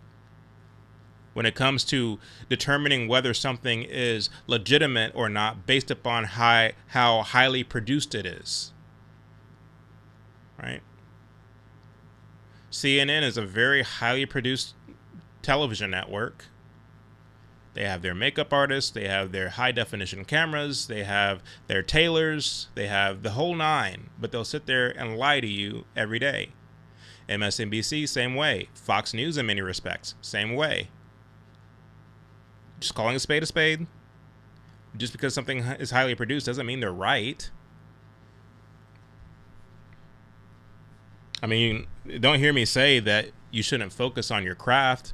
I mean, you hear me saying right now, I need a producer for this show because, like, I feel bad for you all. You have the audio issues. You have stuff not displaying on the screen when it should. You have, you know, all the things that make this show raggedy, right? And I'm trying to do better. I'm a My focus tends to be on film more so than live streaming, but I could stand to do better and step my game up. But this is what I'm telling you. Don't just take my word for it. Go and read the material that I'm providing you yourself, and understand and notice that I'm not just telling you to go read conservative material. Most of the books and most of the material that I told you to go read tonight comes from woke leftist types, not only living today, but people who wrote stuff as early as the early 1900s. Right? But we need to tax the rich. That'll show them. That'll bring about equity for the blacks. Okay. Republicans have done way more damaging things, even just That is as not true. Give me an example. Just recently. My bad. All right. So let us keep it moving. We're almost done.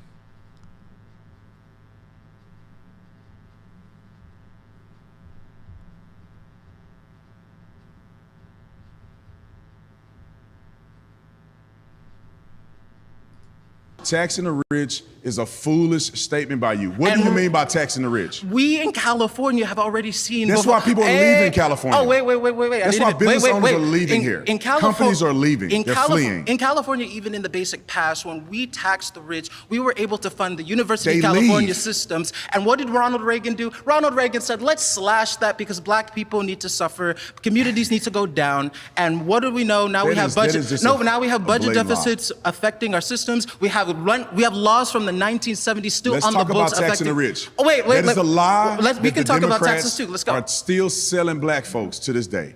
That taxing the rich they're not going to change the tax code. So taxing the rich is a myth. Would you benefit more financially if you left California? depends on how I use my money because I'm a smart person. Only if things were to go the way you want them to go with your Marxist worldview, you won't have any money to speak of, regardless of how smart you think you are or not. And this is another thing. These people think that they're so smart. These people think they're so brilliant. They think that they have it all figured out because they went and sat through 4 years of college, right? Because they got the indoctrination. They got the so-called education. He was told that we need to tax the rich by some baby boomer professor who used to live in a commune in the 1970s, 1960s, 1970s, because they believed that the revolution was underway. So they set out to live in a commune in Vermont, only for that commune to fail after 5 months because they actually found out that from each according to their ability to each according to their need does not actually work. And there was a stench. It smelled like fecal matter in the air, and the water was dirty, and the people were dirty, and those people left the commune. They decided to take jobs at the various state colleges there in California, cleaned themselves up, bought some houses in some nice suburbs, and they're teaching that same Marxist garbage to your children. That's the education that this young man got, where he was told that the way to bring about equity is to tax the rich more. And he believes it. And at the same time, he believes that he's so smart with his money that he will be able to not only survive, but thrive in a communist system.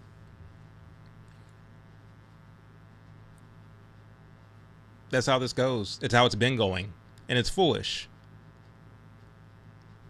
And Brandon Tatum is right. There's a mass exodus out of California, and there has been for a very long time. Right?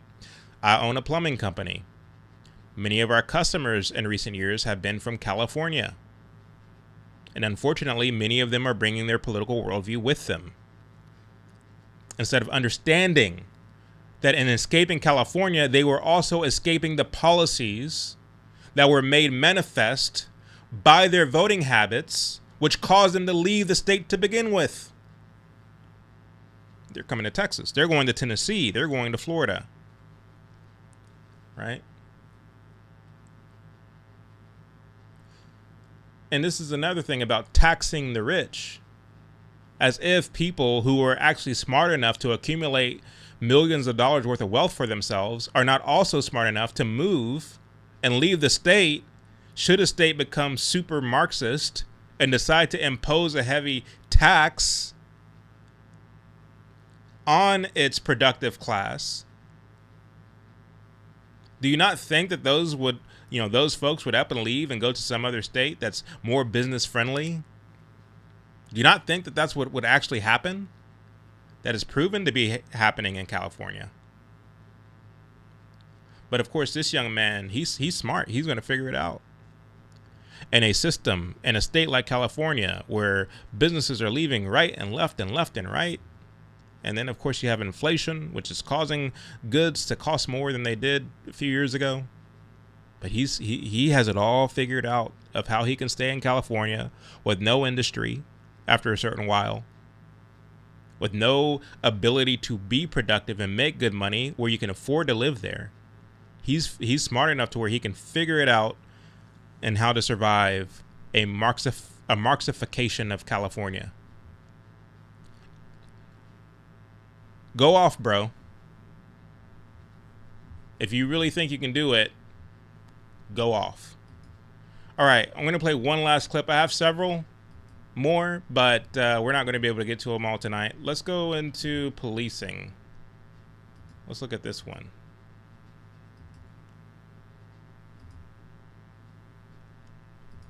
I want to hear why you think that police do more good in the black communities than harm. Well, when you look at the functionality of law enforcement, meaning that the people who perpetuate crime in the black community are arrested by law enforcement officers, removing them from the community, removing the predators, the drug dealers, and all of that from the community, which is a good thing. And I cannot name other things that are harmful that outweigh all of the good that the police officers do. How did the police first come about? Be more Slave detailed patrol. than that. That's not true. It's the police. literally That's two different functionalities. They can fact check it. It's There's the two different origins. functionalities. The origins. You're talking about slave patrols and modern day policing is completely different. The origins of policing within the United States of America derive from the slave patrol. They still use the same badges. That's not true. The stars on the. That's not true. That's the fine. functionality of slave patrols and the jurisdiction that slave patrols had versus the functionality and jurisdiction of law enforcement is completely different. The entire premise of slave patrol. That's fine. Listen, okay, cool. So these people get to just sit up there and lie, make things up, regurgitate things that they've heard elsewhere. Oh, he asked a question, where did the police get their start? And then you see the woman, because she knew what was coming. We all knew what was coming. We all knew, like, it's predictable. Like, this book writes itself at this point, right? She knew that the slave patrol thing was coming up. As if there wasn't a such thing as sheriffs before what we know today as police officers. We still have sheriff's departments, but we also had night watchers, right? We also had, the town's watchers, the town's watchmen, throughout various communities in the South and in the North, who were basically the police of their day, who were tasked with keeping the riffraff down, keeping the riffraff under control as it pertains to white citizens. And of course, yes, you had the slave patrols as well. And the slave patrols was actually a function of a greater duty to, in certain jurisdictions, the greater duty of just basically keeping the riffraff down in the community at large, irrespective of who the criminal was, right? These things have existed for a long time and pre-exist the kind of window of time here in American history where the kind of slave, what's the name of that law? I forget the name of the law, where basically folks in the North were basically tasked with making the proper authorities aware when certain slaves who were wanted were caught. I forget the name of the law. Anyway, so during that window of time, the role of patrolling and keeping crime down was something that existed prior to that window of time and has long existed throughout not only the Western world, but also in many eastern parts of the world as well.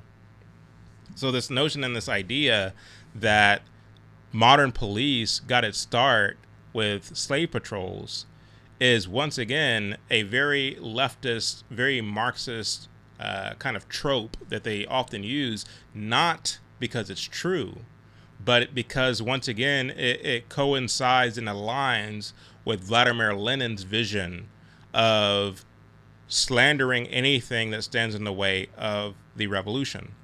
And they see the police as an obstruction to the revolution, right?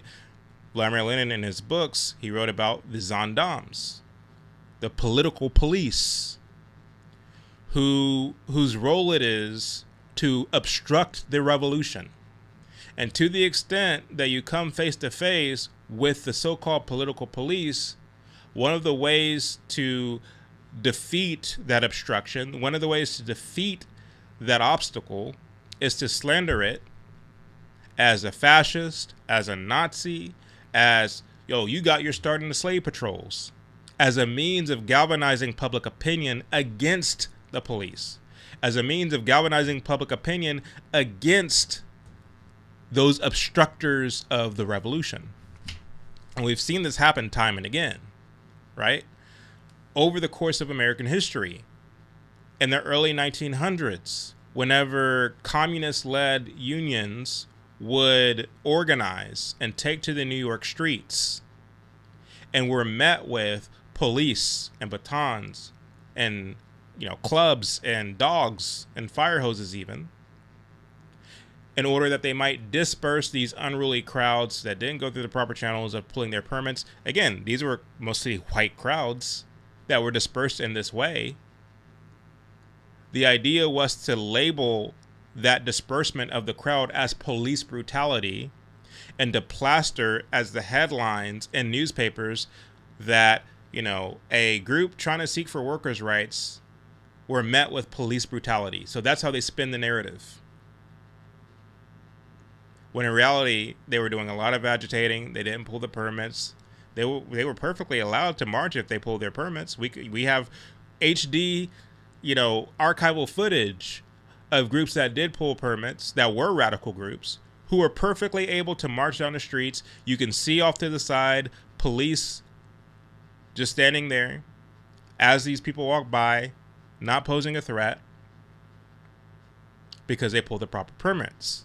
But to the extent that they wanted to make a major story, the Marxists, they would strategically not pull the permits, and they would show up in bulk, and they would be met with the clubs and the hoses and the dogs, these majority white crowds, these white unions, and they would be dispersed. And then the headline in the paper the next day would be pro-workers' rights group met with police brutality. So the object of the hatred was supposed to be the police, because the police stand in the way of the revolution, according to Vladimir Lenin. Fast forward to the 1960s, where the civil rights movement would employ that same tactic that was utilized by white groups, white union groups, from the 20s to the 60s, 20s to the 50s and 60s. They would employ that same tactic. They would call it nonviolent resistance. Remember? They would call it direct action. And they learned all about direct action at the Highlander Folk School in Montreal, Tennessee, which was started by Don West and Miles Horton, both of whom were communists. You can read about Don West and Miles Horton in Robin D.G. Kelly's book, Hammer and Hoe. You can find it right now on Amazon. Go buy it. I know you don't want to put money in the pockets of Marxists, but it's important to know this stuff because this stuff is happening right now. It hasn't discontinued. It hasn't stopped. It's happening right now. 2020 George Floyd protest was an example of that. It's one of the latest iterations of it, and it will continue to happen again because it's the same playbook. That's why I say go read the playbook. Don West, Miles Horton, both of whom were communists, start the Highlander Folk School. Martin Luther King, Rosa Parks, John Lewis, Coretta Scott King, All of the people that you are told are heroes on Sesame Street, in grade school, in academia, all of those entities tell you that these people are heroes, got their training in a training school that was started by communists. You understand? Nonviolent direct action is what they were taught. The idea is to frame the police as obstructors of the revolution, to remove that instrument from society so that you can have your way clear to conduct your revolution. You saw it in the 1970s, after years of the Cold War, where we were in a fight against the spread of Marxism within the Western Hemisphere. We were in a fight against that, you remember. And as a means of understanding the plan to spread Marxism and to spread violence in America, it became necessary for our counterintelligence apparatuses to look into these organizations like RAM, like SDS Weather Underground, like the Black Panthers, and yes, like Martin Luther King Jr. himself, to get an understanding of what they were doing, where they were getting their orders, so on and so forth. And so, remember, in Media, Pennsylvania, in the early 70s, the FBI building would get broken into by a group of young Marxist radicals. They would leak that information to the press, and then would begin, we had COINTELPRO, the American government spying on American citizens who weren't doing nothing. They were just trying to bring about freedom and equality. That's all they were doing. Never mind the fact that they were radicals. Many of them were getting their dictates from Moscow, the USSR. Never mind any of that. Never mind that the SDS were literally domestic terrorists, blowing up buildings, taking professors hostage at colleges and universities because certain professors didn't want to teach what it was that they wanted them to teach. Never mind any of that. They just want freedom. They just want equality. J. Edgar Hoover is the problem, who is the leader of the -- police agency in America, the FBI. Again, the idea is to slander the police apparatus, to see your way clear to have the revolution. The Black Panthers were singing and chanting throughout the 70s, the revolution has come. It's time to pick up a gun. The revolution has come. It's time to pick up a gun. And then, of course, in the 80s, the late Jesse Jackson marching down Stanford University campus with students behind him as his backdrop, chanting, "Hey, hey, ho, ho, Western Civ has got to go." Western Civ, of course, being Western civilization. "Hey, hey, ho, ho, Western Civ has got to go. Hey, hey, ho, ho, Western Civ has got to go." They were advocating for the kind of implementation of so-called Black Studies classes at our colleges and universities, which had at its undergird Marxism, Marxist ideas that were pushed by the likes of Herbert Marcuse and Angela Davis, who's teaching in those colleges today.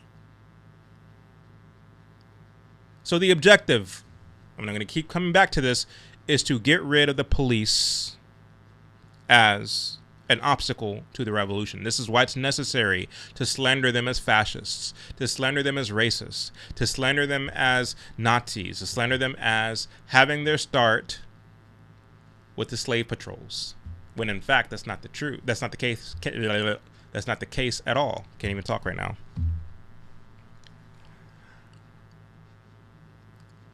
And don't hear me saying that the police are 100% right all the time, because of course there's nuance to everything, right? Because the police, just like any kind of law enforcement body or military body or whomever, can be ordered to do something that they shouldn't do in the civilized world, right? Depending on who the mayor is or the police chief is or the colonel or whatever the case, like whatever the case may be. And of course, you take an oath to uphold and to defend the Constitution. But at the end of the day, we're dealing with human beings, and so what if the chief in question and those who are under his order believe that defending the Constitution means doing something that they shouldn't be doing, going after people for not wearing a mask, right? We see all the time when it comes to like custody battles and things of this nature, and the taking children away from people, from the more competent parent. And the laws are such to where you can't do anything about it. The police are just doing their jobs. But again, the police, even in those contexts, is not the problem. It's the law that's the problem, and it's those who are pushing the law that's the problem, right? So what I'm trying to say here is that the institution of policing is necessary, but it could always also be used for something negative. And this is why, once again, it's important to understand the laws that are on the books. It's important to make sure that those who are in office, who are responsible for making the laws, are competent, do love this country, are believers in Christ, right? Because we know that the acknowledgement of God's law, the acknowledgement that God is the author of good, is the pretext for governing well. I believe that to the bottom of my soul, right? But the institution of policing is necessary in the civilized world. But these people don't believe that. They believe that the existence of the police is an obstruction to the revolution. That is why they make these arguments.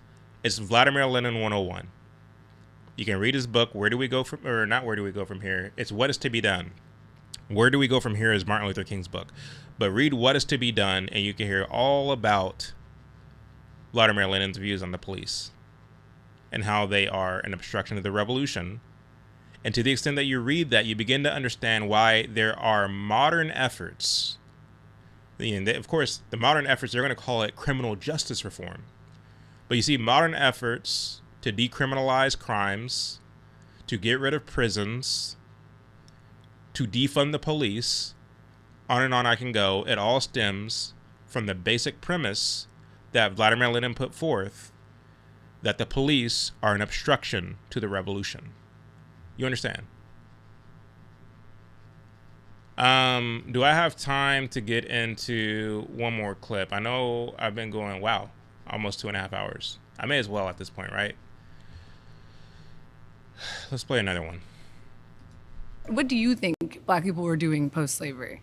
Well, I think there's a period of time where there was an explosion of Black excellence. Yes, Reconstruction. After slavery was abolished. Right. We have Black people fighting in the military, Black people owning their own companies, yes, building wealth. We have Black Wall Street. Okay. We have, you go on, so on and so forth. Right. And I believe that as Black people begin to support Marxist theology, Martin Luther King and others put us in a path where we rely on the government more than our own resilience. Okay. And you cannot tell me that that's not true. So let's pause, because we just skipped like a good 30 years of history. We just skipped like 3 decades of history. I'm giving you a summation from the 30s to the 60s. Okay, yeah. So we did Reconstruction, and Reconstruction was ended, right? Because the South took back. At the time, we had Northerners in the South who were running the South so that the Union could stay together. Once the North left the South, Reconstruction ends, and that's when we see Black people start to decline. I mean, these people, like, I wonder if they really believe the things that they say.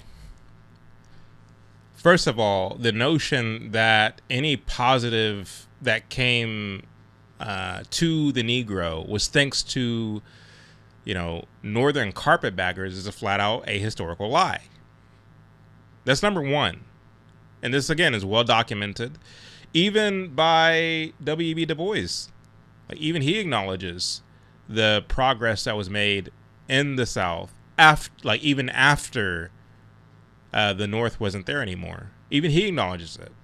Of course, you can read Booker T. Washington's My Larger Education. That's something I bring up often on this channel, where he actually talks about a lot of the progress that was being made in the South And Booker T. Washington, mind you, was a well-traveled man. You can read George Schuyler, who at first was a socialist until he saw what socialism was, until he saw what communism was. He was a writer for the Pittsburgh Courier. And George Schuyler was very critical of the South until he visited the South in the 1920s. He visited North Carolina and South Carolina and all these places. And he saw the progress that was made not off the back of political agitation and what the NAACP and all these other losers were doing, but off the back of the kinds of things that were advocated for by Booker T. Washington himself. Of being a person who's rooted in biblical values and merit and pursuit of industry and productivity, and being a woman of honor, a man of virtue. These things were manifesting, not in the new age way that y'all use manifesting today, but in the practical sense, manifesting genuine creature comforts for Negroes in the South. Thomas Sowell has documented the upward mobility that Negroes experienced since the 1880s up until the 1950s. Progress that was being made in the South. Walter E. Williams has documented this. I have documented this. This is well documented. So for her to sit up there and say that, oh, Reconstruction, you saw how she threw that word in? Because Brandon said, well, after slavery, yeah, there was success in among Negroes. She just throws in Reconstruction. Again, giving the North credit for things that were being done in the South by Southerners. Not by Northerners, but by Southerners. Of course, she doesn't want to talk about the fact that these same Northerners, many of them, who were implementing so-called Reconstruction, were at the same time sexually assaulting. Let's just use that word. So for fear of being flagged on this platform, many of the women who they would come into contact with, the widows of former Confederate soldiers, the fallen Confederate soldiers, who were plundering their properties and land and taking valuable silverware and things of this nature. The carpetbaggers were doing that in many instances. Again, you don't have to take my word for it. Go read the history. And so life was hell, not only for white people, but for also many Negroes during Reconstruction. But that's not the way it's framed today. That's not the way it's framed in our history books and by our ideologically driven historians. Now, I know some of y'all are saying, well, Chad, you're kind of on the deep end now. You're saying things that ought not be said, because that's certainly that's certainly not what we were taught in grade school. That's certainly not what we were taught in academia. But don't take my word for it. Go read the history. Please, for the love of God, go read the history. Because what you're being told is a lie, or at the very least, a bending of the truth to push a narrative. I'm going to play one last clip before I get to these super chats. Because there's a plethora of them, and I think Brandon did really well. We're going to play one last clip. You think that Karl Marx was worse for the black community than Jim Crow segregation? Let me argue this point. Capitalism has rescued and made successful so many people of different backgrounds and demographics. That's why America is so great. What I'm saying is that black people being resilient, operating through capitalism, and believing in themselves and being self-sustainable was the best path for blacks, and they were successful in that. When they begin to rely on the government, begin to rely on handouts, begin to listen to foolish things that people like Martin Luther King said, it caused us to be more dependent on the government, less dependent on ourselves, and now you see decline in multifaceted areas. Okay, consistent, let me say, I'm gonna let you speak, Okay. But what I'm saying is that when you look at other groups, minority groups, they did not fall for that. You look at the Jewish population, look at immigrants that came over here, they were self-sustainable, they worked within their community, they built wealth, generational wealth amongst each other. They did not form out their existence to can the I speak government. now, please? Thank Go you. ahead. So the other immigrant groups that you're talking about, first of all, were not subject to Jim Crow segregation laws. But do you? I just want you to answer. Jews were subject I to just want Jim you Crow to laws. answer this question, yes or no. Do you think that Karl Marx hurt the black community and his ideology hurt the black community more than Jim Crow segregation? I have to think that through. Jim Crow segregation. What is there to think about? Because you're By the acting. way, Karl Marx is white, so listen, that would still be a white person hurting the black community. Just saying. But then Martin Luther King embraced his theology. Okay, but so, which is a black man leading the black community off a cliff. I don't disagree with anything Brandon Tatum said there at all. And the antics that these people use with the laughing and the scoffing and all the things. I guess that's the way that these people get their point across these days, right? I mean, if you watch even debates like televised debates and discussions where people disagree, even back then in the 1960s, 1950s, you didn't have all this comical like theatrics and trying to make the other person look dumb and all that. Yes, you had that in some contexts, but it wasn't as prevalent as you see it today, right? You wouldn't really see that become a kind of a staple in public discourse, at least televised public discourse, until the 1960s, where you had these young college students who were arguing with professors, with pastors, with other people representing other entities. They were having conversations, and the college students who were themselves radical tried to basically make out their opponent to look like a fool. And so the college students would laugh at basic points that were made by the other side that were solid points, that were reasonable points. They would laugh as though it's the silliest thing they heard in the world, right? And so you would see this carry through on into today with this Jubilee nonsense. And it distracts from the substance of the conversation that's being had, and it's meant to communicate to the viewer that what this person is saying is silly. Look, he's a spectacle, and a lot of people fall for it, unfortunately. So it's a mode of communication in the same way that very words coming out of your mouth are a mode of communication, right? It's a social cue, as it were. So enough about analyzing that aspect of it.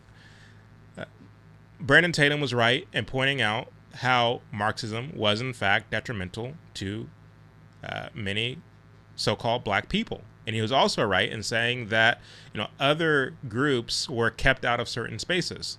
If you read the signs in some of these places back then during segregation, it's like colored, and colored meant a whole bevy of different things, not just so-called blacks, but also meant Italians, Jews, other groups as well, Mexicans, Asians. It wasn't just the blacks that were kept out of certain spaces. And Brandon is also correct in saying that, when it comes to this kind of pushing of Marxism among the so-called blacks, you had Martin Luther King, who was in many respects at the head of that, who led the so-called blacks off a cliff. I mean, this is a fact. What was the equivalent of Martin Luther King amongst the Jews?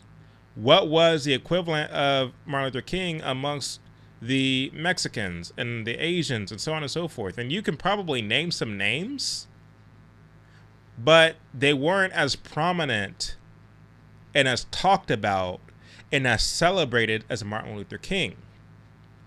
And so there's no question that when it comes to race Marxism in the United States, no group has been as focused on, has been as invested in by Marxists than the so-called blacks. No other group.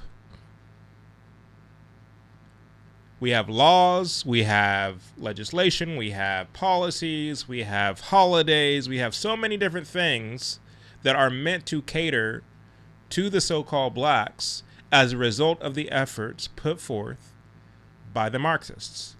And so the question becomes, Are the blacks better off for it? And the objective, reasonable answer is no. And so to the question of which was worse for the so-called blacks, Jim Crow or Marxism, the answer is resoundingly Marxism. Why? Because even under Jim Crow, the Negro was thriving.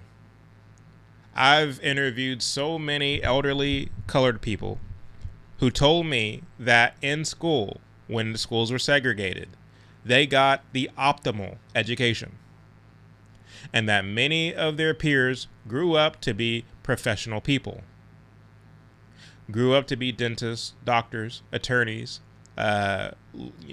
foremen in construction outfits, and so on and so forth.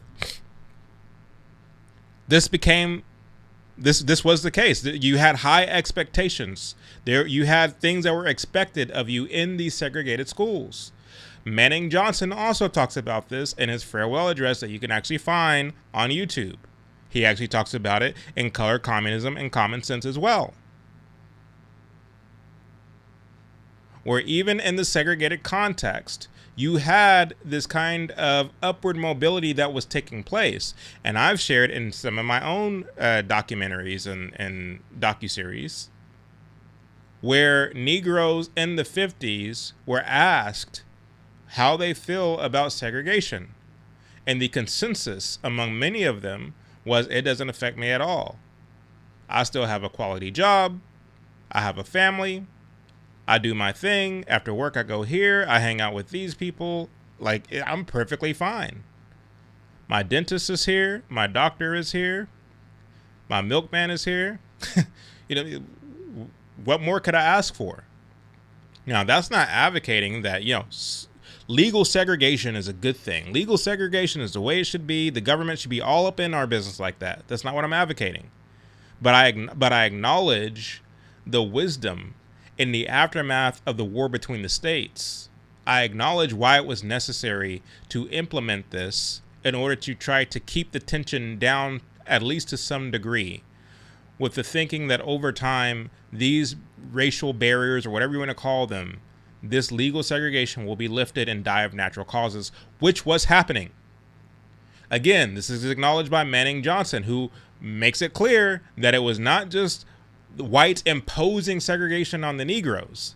It was Negroes and whites agreeing to implement these segregation policies with the objective over time, once again, that these laws, these separations, they will fade. During the what do you call it? The help me out here. Rosa Parks, the Montgomery bus boycott, right?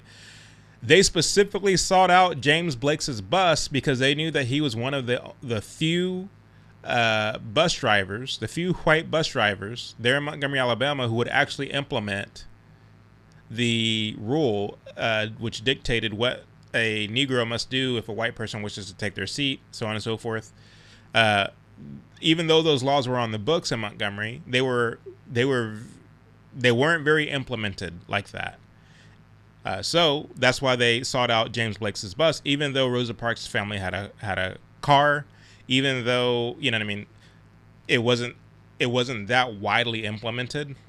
They specifically sought out his bus, not just to get rid of the law, but once again, and we make this point clear in the MLK Project, the objective was to expand the federal government's jurisdiction into transportation, for one, but then two, it was to be a kind of case study for larger direct action campaigns with the Marxist agenda in America. This is at the time the Montgomery bus boycott, where Martin Luther King and Stanley Levison would basically solidify their partnership, where King was to be the kind of subject or the mentee of Stanley Levison, who was a seasoned communist advisor and fundraiser who worked with Paul Robeson prior to linking up with King, who worked, even though he was an atheist, Stanley Levison, who worked with a Anglican church or a religious magazine called The Churchman, right? He was an editor for the Churchman, even though he himself was an atheist, because he understood as early as the 1930s when the communists implemented their plan to infiltrate seminaries, to infiltrate churches under Earl Browder, who was then the leader of the Communist Party in the 1930s. So Stanley Levison comes out of that school of thought, comes out of that tradition, comes out of that order by the Communist Party to infiltrate the church. And he proceeds to work with the Churchmen before linking up with King in 1957 during the Montgomery bus boycott, and would continue to work with King well into after he was dead, continuing to help fund the family and fund Coretta Scott King in particular, who was going around the country continuing this legacy of the sophisticated, underhanded pushing of Marxism amongst the blacks. All of this is well documented, right? So when you ask the question, which was more detrimental to the blacks, was it Marxism or was it Jim Crow? I already established that blacks were actually thriving even under Jim Crow. But what about Marxism? Drive through any urban center throughout the country and you tell me how Marxism is working out. Like, you tell me. You heard one of the people say in the clips that I played earlier, the guy who was basically lying on Booker T. Washington. What did he say? He said that it is harmful to the black community to tell them to have self-responsibility. That's what he said, which coincides with the Marxist worldview, that personal responsibility is not going to solve anything. Redistribution of wealth and collective ownership of property, that's going to solve everything. That's what Marxists believe. So they look down their noses at the concept of personal responsibility. They have no room for it. They actually have contempt for it. Right? So when you tell a whole race of people that you are not to be personally responsible, but instead, if you come along with us, as Herbert Marcuse argued, that the ghetto people must do, the blacks must do, if you come along with us and join our fight, join our revolution, then you will get your liberation. When you tell people that for decades, do you think those people will be productive to your society, productive to civilization? Absolutely not. So when we see the disparity when it comes to crime and the fact that the blacks commit more crime per capita than any other ethnic group in this country, when you see the frivolousness, the deficiency in test scores, the deficiency in graduation rates, the infantilization that goes on in the music. They call the BET Music Awards culture's biggest night. And when you look on the stage, all you see is twerking, devil worshiping nonsense. But they call that the culture's biggest night, black culture's biggest night. Yes, Marxism has had a far more detrimental impact on the so-called black community than Jim Crow. Like, what are we talking about? You understand? Okay, so I'm pushing up on 3 hours now. Thank y'all for continuing to watch for this long. I'm going to get into the super chats, and then we are going to call it a night. All right, so we got some super chats. Sorry I saved this for the end. I should have been reading them throughout, but we're going to get through all of these. Alrighty, so we got our first one from Chris Creative. Says black people always crying about not being accepted and do everything in their power to stay separate. Yeah, that's true. I would love a politician running to say I'm not catering to any group. We are all Americans. 100%. 100%. I'm not interested in learning what Trump specifically is doing specifically for the blacks, or what this politician is specifically doing for this or that group. Like, no. Don't even start down that road, because to the extent that you do, you're going to open up a can of worms, and then you have every group coming to you saying, well, what about us? And what about our oppression? Or what about this thing that happened to my ancestors, and so on and so forth? It becomes insufferable after a certain point. We got one from Will. I'm not sure how to say that last name. It says, I prefer all my reparations to go to Chad and Blanche, but not a penny to whiny Marxists like Ibram X. Here's some funding for your tireless work, Chad. Thank you for the $10 super. Really appreciate it. We got one from Pepe. Did nothing wrong. Says Animal Farm on a loop. Yeah, that's basically what that was.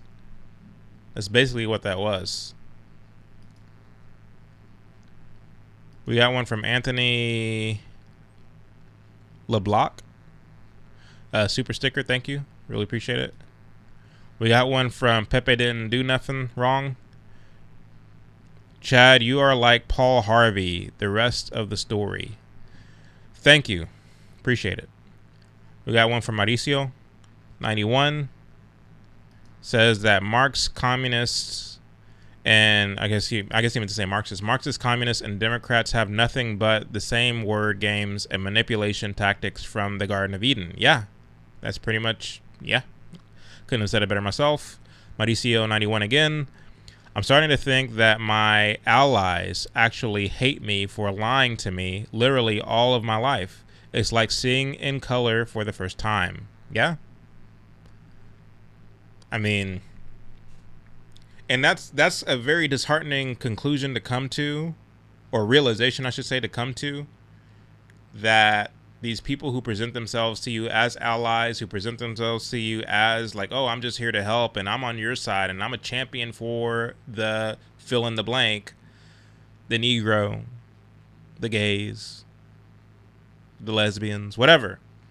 And you realize that they are basically lying to you about history, lying to you about policy, lying to you about everything, so that they can push an agenda that would result for them, and for them, what is tantamount to a power grab. So in other words, they're using you to get what they want in terms of power.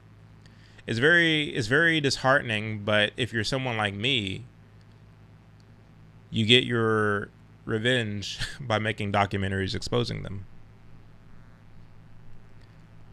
You could do it in other ways too. You don't have to make a documentary, but there are other ways of exposing what's really going on. We got another super chat. Let's see. Is useful idiots too harsh or appropriate? I guess you're responding to. Yeah. Wait. Okay. The way that it's presented on the screen, like for what you guys see, is different than what I'm seeing on my screen. So I didn't realize that you were actually. Okay. Never mind. Just senior moment here. Pepe didn't do nothing wrong. Said, is useful idiots too harsh of a word, or is it appropriate? I would say that it is accurate, because that's the word that they came up with, actually. That's the word that Marxists came up with.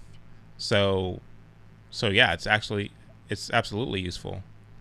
Oh, really? Says, would love to see Chuck Littleton do a Jubilee. LOL. That would actually be good. I'm actually trying to get Chuck on a, like, not something that I'm hosting, but something that someone else is hosting, where it's basically like a surrounded debate.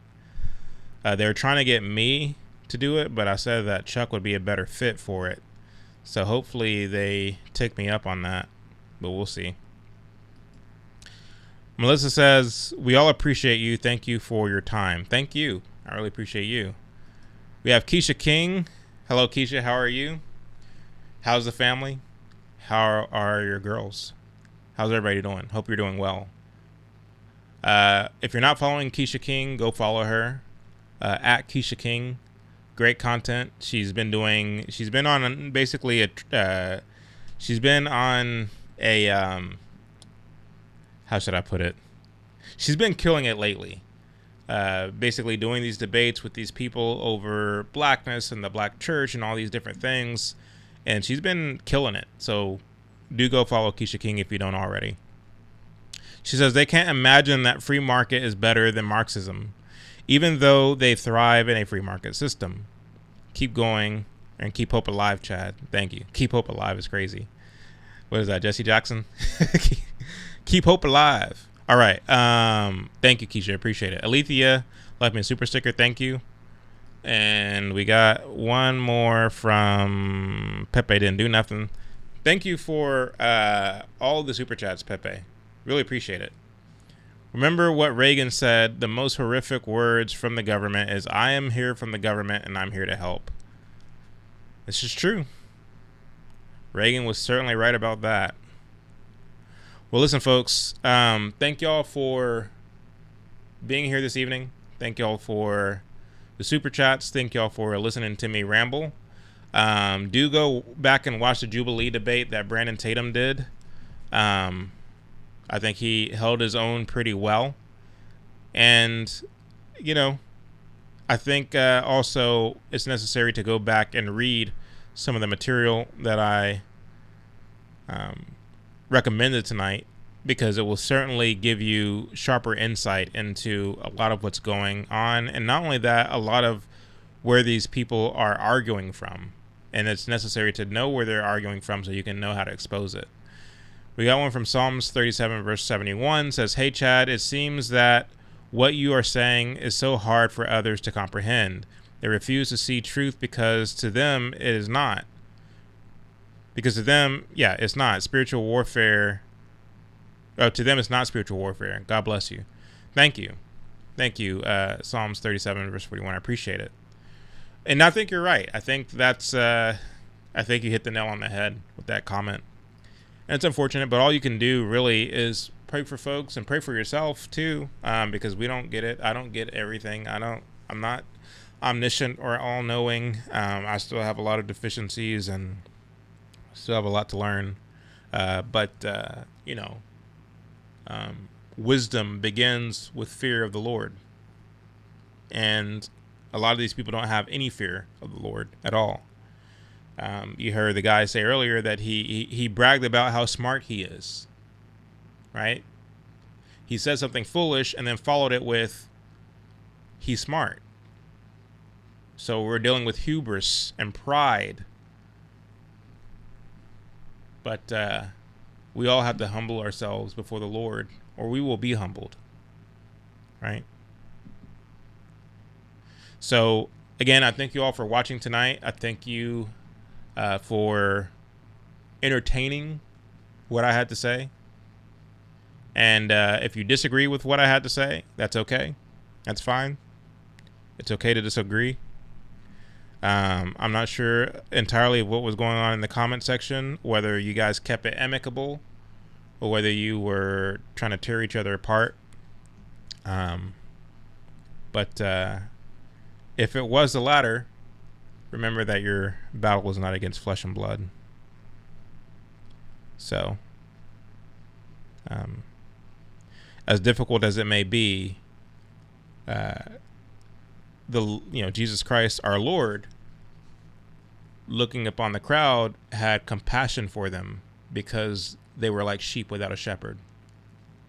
And that's difficult to do sometimes. Like, I couldn't imagine being Brandon sitting across from those 20 people, lying, slandering, mischaracterizing, and then laughing and scoffing, right? To try to be like Christ and look at these people and to have compassion for them because they were like sheep without a shepherd is difficult to do. But my prayer is that that we will have faith strong enough to do that. Because folks, like, these people need Christ too, right? in the same way that it's a miracle that you're born again, my prayer is that they will miraculously be born again as well. And I mean that genuinely. So anyway, I love you all. God bless and good night.